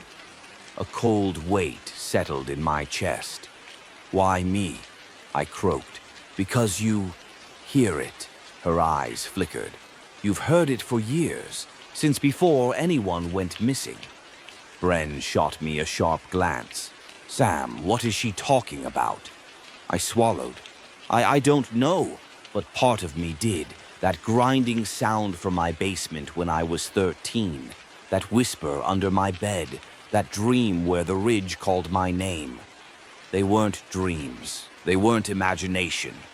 Tessa reached toward me, her hand shaking but desperate. "It marked you, Sam." "Marked me for what?" Tessa's voice cracked open like a wound. "To replace me." The hallway trembled. Not violently, not chaotically. Purposefully, a slow mechanical shifting deeper in the mountain. Pistons firing, chains tightening, gears sliding into position like the ridge was preparing. Bren pulled me back. "We need to leave, now!" But Tessa lurched forward and grabbed my wrist. Her grip was stronger than human. I winced. "Tessa, let go." "Please," she whispered. "Don't let it take you. Don't let it finish what it started in me." Her face hardened suddenly, like a different presence moved through her. Her pupils widened unnaturally. Her voice deepened, layered with the metallic undertone. "He belongs to me." We all staggered back. Tessa gasped, clutching her head as if fighting whatever had spoken through her. "No, no, stop," she sobbed, smashing her palm against her temple. "It's pushing. I can't. Sam, please, run." The plates on the wall snapped open violently, slamming outward one by one as if struck from inside. Clang, clang, clang. Eli screamed. "What is happening?" The metal corridor pulsed like a vein. The walls contracted inward. The ceiling lowered a fraction of an inch. The ridge was closing in. And then, a voice filled the corridor. Not human, not Tessa's, not a whisper. A chorus. A mechanical choir made from hundreds of layered voices. Men, women, children. Machines grinding. Gears straining. It spoke with a sound that vibrated through bone. "Sam Walker, come down." Tessa collapsed. Her last coherent words barely escaped her lips. "It wants you in the heart."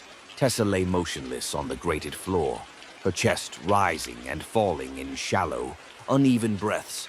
Her body trembled in waves, like muscle spasms, like electrical current shooting through nerves that didn't belong to her anymore.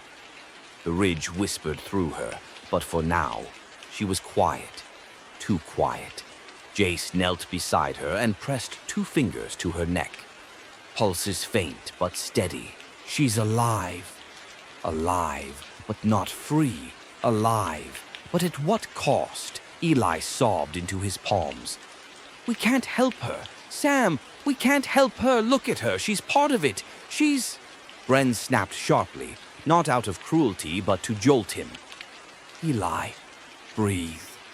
He did, gasping. Bren turned to me. "Sam, what did she mean? Replace her?" I swallowed hard. I don't know, but I did know. Tessa had been marked integration, pending. Now I was selected. The ridge didn't just choose random victims. It chose based on compatibility. And somehow, I was compatible. My skin crawled. Jace stood. "Whatever this place wants, we're shutting it down. We're getting Tessa out." It was a noble sentiment, but in the belly of a living mountain, it sounded naive. Still, we had no choice but to try. Bren looked down the corridor. "The heart should be below us."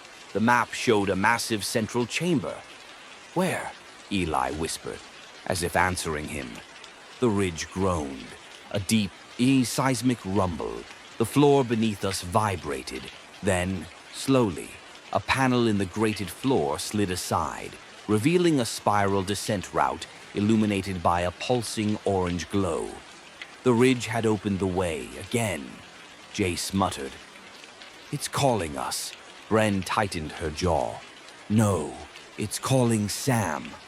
Eli backed up fast. "We are not going down there." The floor behind him shifted.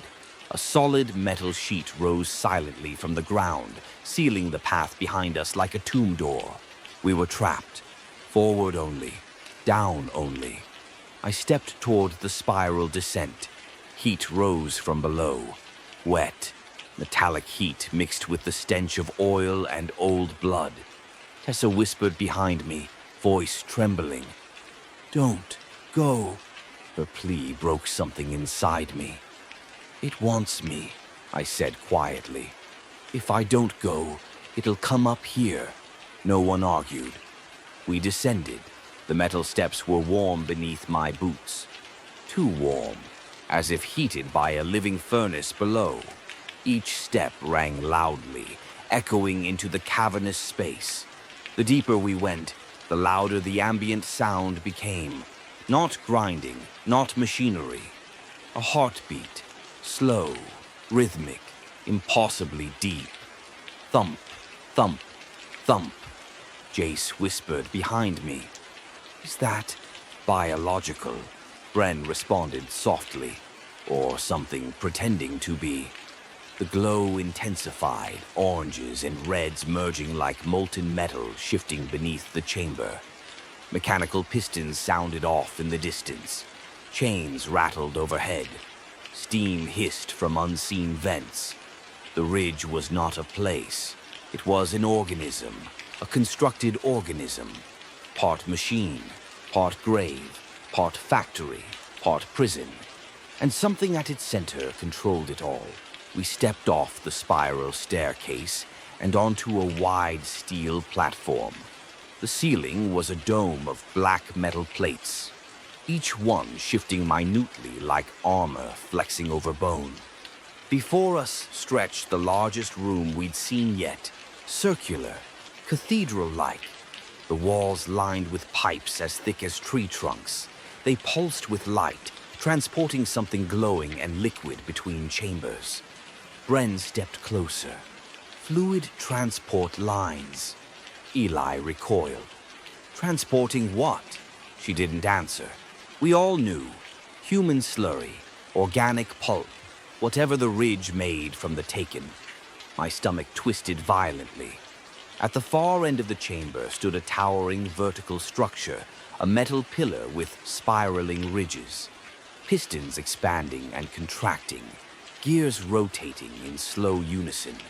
It looked like a spine, and at its base, a dark opening, a doorway, breathing, literally breathing, expanding, contracting, as if lung tissue lived beneath metal plating.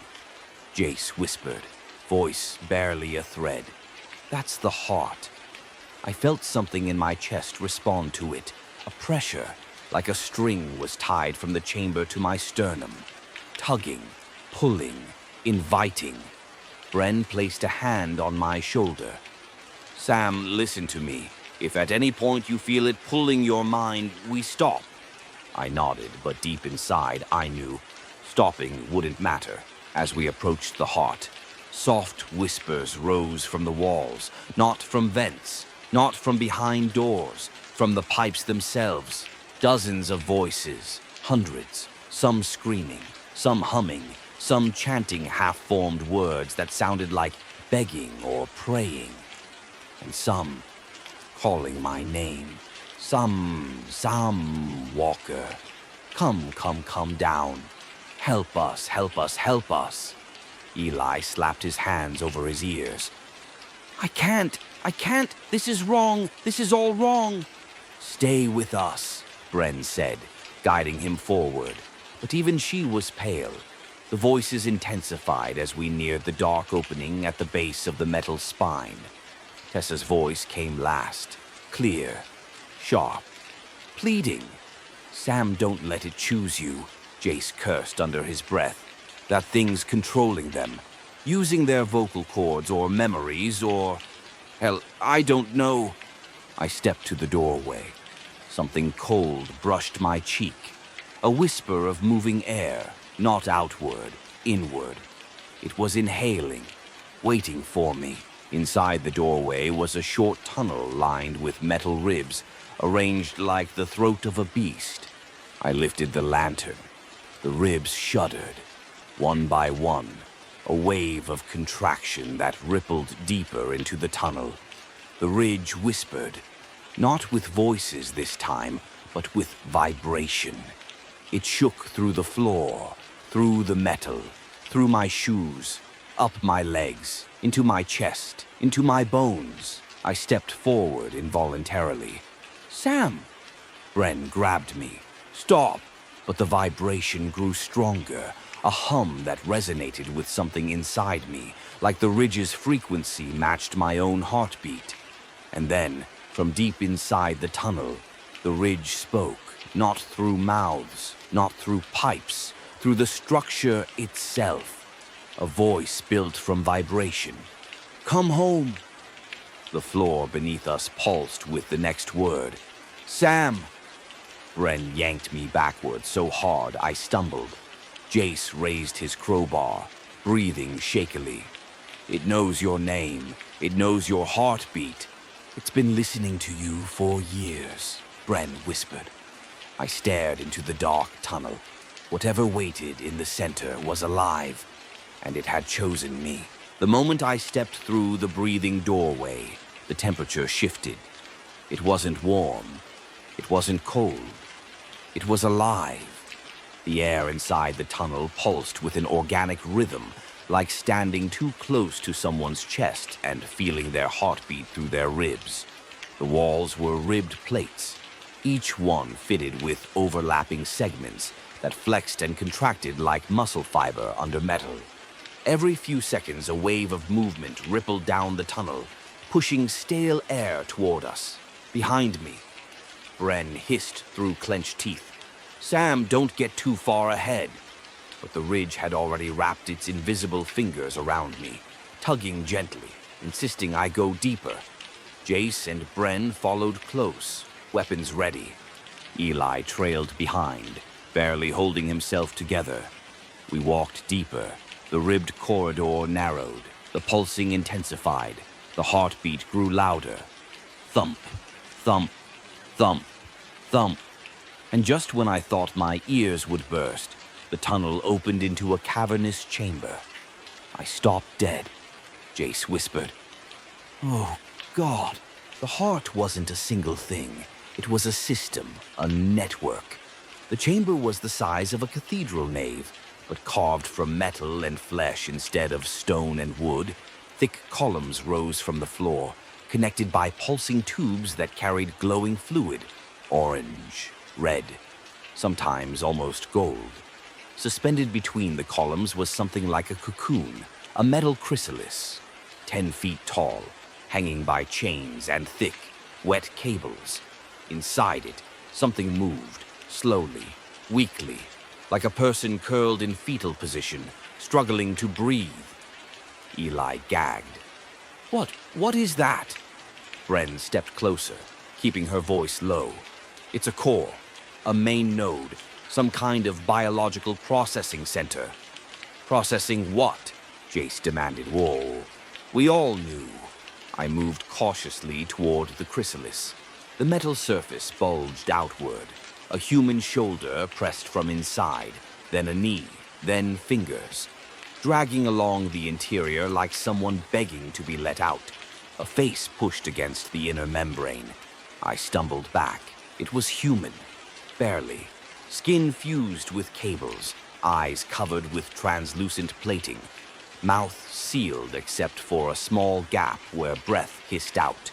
A muffled voice vibrated through the chrysalis. Not a word. A moan. but one that sounded like it had been trapped there for years.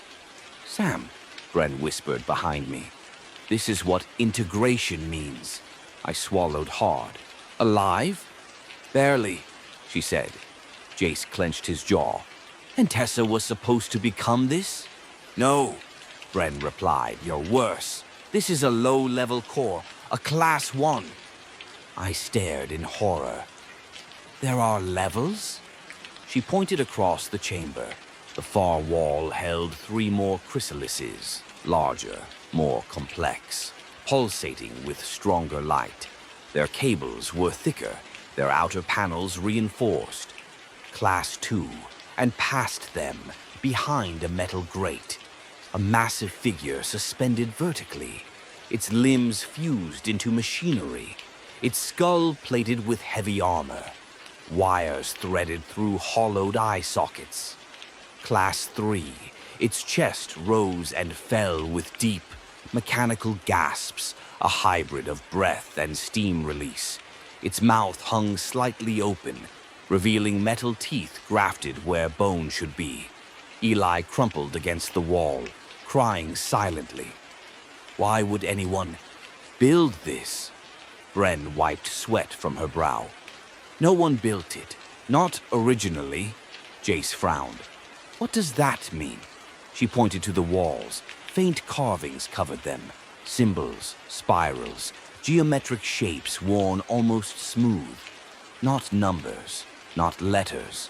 Older. Much older. Sam, Bren whispered, this thing, this place, it predates the modern town. Maybe predates settlements altogether. You're saying the ridge wasn't made by people? No, she said, but people discovered it, and they learned how to use it. The weight of her words sank into my bones. Then the walls shifted. A metallic groan shook the chamber as plates rotated, exposing a cavity behind the chrysalis. From inside the darkness, a voice issued, a small voice, a familiar voice. Sam, Tessa. I rushed toward the sound, only to be stopped by Bren's arm snapping across my chest. Don't run in blindly, wait! But I couldn't. Tessa, I called. Her voice was clearer now. Not distorted, not mechanical, just broken. Human. Sam, please. My heart clenched. I'm here. Tell me where you are. The chamber lights pulsed once, twice, then dimmed. A panel slid open in the wall. A narrow hallway appeared. Cold air poured out of it, smelling faintly of antiseptic and sorrow. Tessa's voice drifted again. This way. Jace stepped beside me, jaw tight. Sam, stop. Listen to me. I forced myself to face him. This is exactly what it wants, he said. It's leading you deeper. Alone, Bren nodded slowly. It's not calling us. Only you, Eli, trembling, whispered. Why only Sam? Because I was marked, chosen, compatible. But I didn't say that. Instead, I said, because she's alive. And I stepped into the hallway. The hallway was lined with segmented panels that expanded and contracted like lungs. Condensation dripped from tubes overhead. The deeper we went, the cooler the air grew, not dead cold, preserved cold. Tessa was somewhere near, halfway down the hall. A whisper trailed across my ear. Sam, hurry. I broke into a run. Jace swore under his breath and followed. Bren stayed behind Eli, trying to keep him steady. At the end of the hall, a metal archway opened into a small chamber, illuminated by soft blue light. In the center, a glass cylinder, frost-coated, tall enough to hold a person. My breath caught in my throat. Inside the chamber stood Tessa, her real body, unmodified, unfused. Her eyes were closed, her expression peaceful, like she was asleep inside a cryogenic pod. Tessa, I whispered. She didn't move. On the outside of the cylinder, a monitor displayed.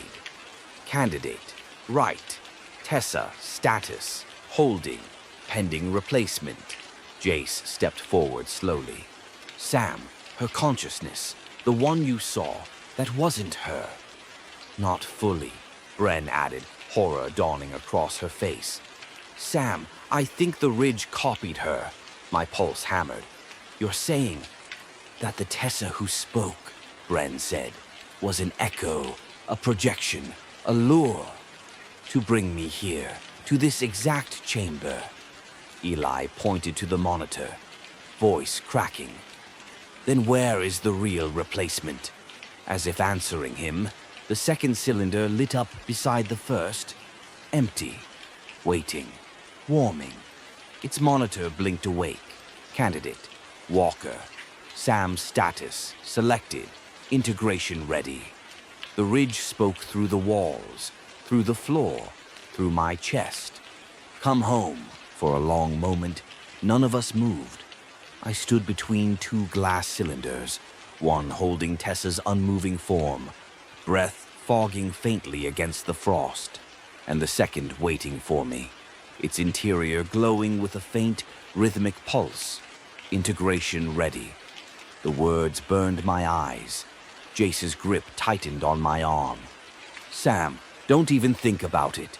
But the Ridge didn't wait. The lights in the chamber dimmed, then surged again. Every pulse synchronized with my heartbeat. The mountain knew I was here. It had been waiting. Behind me, Eli trembled uncontrollably. Bren whispered encouragement to him in a low voice, but even she sounded hollow. I stepped toward Tessa's chamber. Wake up, I whispered. She didn't move. A panel beside the pod blinked with more data. Preservation integrity, 89%. Consciousness transfer. Partial. Host status. Critical. My chest tightened. Bren, what does this mean? She swallowed. Sam, I think the Ridge copied her mind, or pieces of it, into the system, the version we met in Archive C. Wasn't fully her, Jace finished. Just echoes, fragments. But the real Tessa is alive, I insisted. Alive, Bren said carefully, but sedated, frozen, waiting. For what? Eli whispered. Her eyes darted to the empty cylinder beside me. For a replacement. The chamber lights dimmed again. A vibration rolled through the floor. Low, throbbing, like a bass note from a speaker turned too high. Then the Ridge spoke. Not in words at first, in resonance. The walls shook in a deep harmonic frequency that slid beneath consciousness, felt in bone, heard inside the skull, more sensation than sound. Then came the voice. Enter, Sam. Jace raised his crowbar, voice shaking. You're not getting him. The Ridge responded with a violent, metallic lurch. Panels snapped open along the walls. Mechanical limbs unfolded like blooming steel flowers. Grasping arms, hooks, spines made of interlocking gears. The whole chamber reconfigured, like a creature rearranging its body. A second command reverberated through every surface. The girl leaves if you stay, Eli choked. It's offering a trade. Bren grabbed my shoulder. Sam, it's manipulating you. Of course it was, but manipulation didn't change reality. Tessa's pod was locked. Only Ridge could open it, and it wanted me. The chamber lights pulsed like a heartbeat again, faster now, harder. The Ridge was excited, expectant. Enter. Jace stepped in front of me. If you want Sam, go through me. A mechanical arm lashed out from the wall, so fast I barely saw it. Jace screamed as the claw raked across his ribs, slamming him into the metal floor. Blood spattered the wall. Jace! Bren shouted, falling beside him. He coughed, gripping his side. Still here, not dead yet. The Ridge wasn't trying to kill him. It was warning him, or rather warning me to stop resisting. More limbs snapped open, aligning toward the empty cylinder like a funnel. "Enter! Now!" Then a soft tap echoed behind me. Tessa's fingers, lightly brushing the glass. My heart stopped. Her eyes had opened a sliver, just enough to look at me. Fog crept down the inside of her cylinder as she exhaled weakly. "Sam." I rushed to her. "Tessa, I'm here." Her lips parted. "Don't let it take you." "I'm not," I whispered. "I'm getting you out." Her head shifted a fraction of an inch. "You can't." "Why?" Her breath fogged the glass again. "Because it will take me anyway." Her faint pulse flickered on the monitor. Consciousness transfer. 52% stabilization. Capacity. Failing. Biological host. Unrecoverable. My blood ran cold. "Tessa, what did it do to you?" Her eyelids fluttered. "I hear everything. The voices, the walls, the gears." A single tear slid down her cheek. "I'm already part of it. Sam." I felt myself break. "No, no, I'm getting you out. I don't care what it takes." Her pupils flickered bright orange. Not hers. Something else speaking through her. A voice layered on top of hers. "Enter and she walks free." Then her voice, barely a whisper of herself. "Please, don't stay." Jace pushed himself up, wheezing. Blood pooled around him. Bren pressed her scarf to his side, panic on her face. Eli backed into a corner, sobbing. "Sam, don't leave us, don't leave!" But my eyes stayed on Tessa.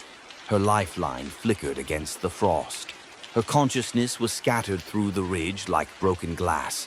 But her body, her real body, was still salvageable. I could save her, if I gave myself up. The ridge's voice returned, a chorus of hundreds whispering in unison. "Enter, Sam Walker." "She lives. Sam, think!" Bren shouted. If you step in, you're dead."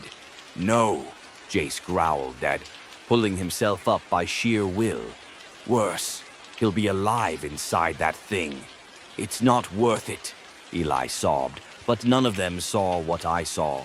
Tessa, weak, breath shallow, her eyes begging me not to choose her, yet begging me not to abandon her. All at once, her lips shaped one final word. "Run, run, run, or save her." I touched the glass. She pressed her fingers against mine. The ridge exhaled, hot air rushing across the chamber like the breath of a furnace. The empty cylinder slid open with a hiss. Waiting. Bren screamed, "Sam, don't!" I made my choice. "I'm sorry," I whispered, to Jace, to Bren, to Eli, and stepped into the cylinder. The door snapped shut instantly. Metal restraints locked around my arms and chest. A cold spike slid into the base of my skull. My vision blurred. Outside, Tessa's chamber hissed as the locks disengaged. Bren screamed her name. Jace crawled toward her chamber door. Eli sobbed against the floor. Through the frost on my glass, I saw Tessa collapse into Bren's arms, alive, breathing, free. My lungs tightened. Heat poured through the tubes around me. The cylinder filled with orange light. The ridge spoke inside my skull. "Welcome home." And for the first time, I couldn't tell if the heartbeat I heard was mine or the mountains. 6 months have passed since we went into the ridge. 6 months since we came back with one more person than we left with. And left behind someone we never should have lost. The town pretends nothing happened. Drisking always pretended. But the mountain doesn't pretend. The mountain remembers. And the grinding never stops. She's alive. That sentence still feels impossible to say. After Bren and Jace dragged her out of the ridge and up the hatch, she spent 2 weeks in a hospital 2 towns over, listed as a Jane Doe because no medical record could explain her condition. She recovered slowly, too slowly, Her skin healed, but sometimes at night she jerks awake screaming, hands clawing at her arms, insisting something is still inside her. Doctors say it's trauma. I don't argue, but I've seen the faint orange flicker in her pupils when she stares too long at the mountainside. She never goes near the ridge anymore, not even close.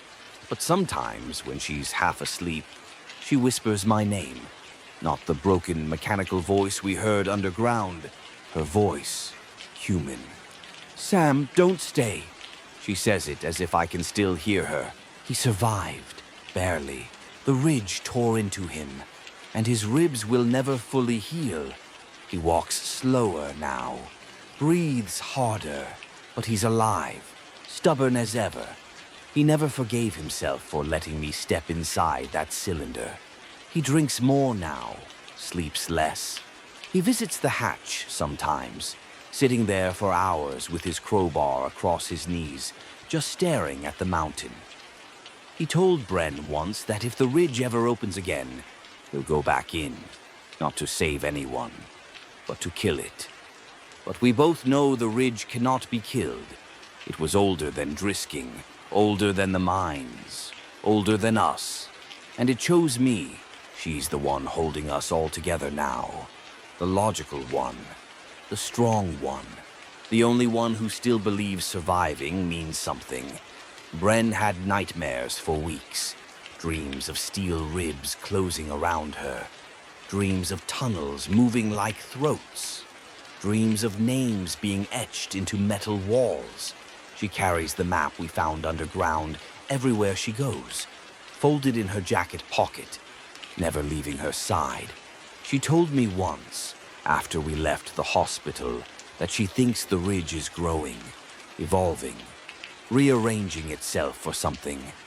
I believe her. I always believed her. He left town 3 months after. Didn't tell anyone at first, just packed a bag and disappeared. He sent Bren a letter later from Oregon. He apologized for running, said the ridge still whispered to him at night, said he heard the grinding in his dreams, said he knew it wasn't done.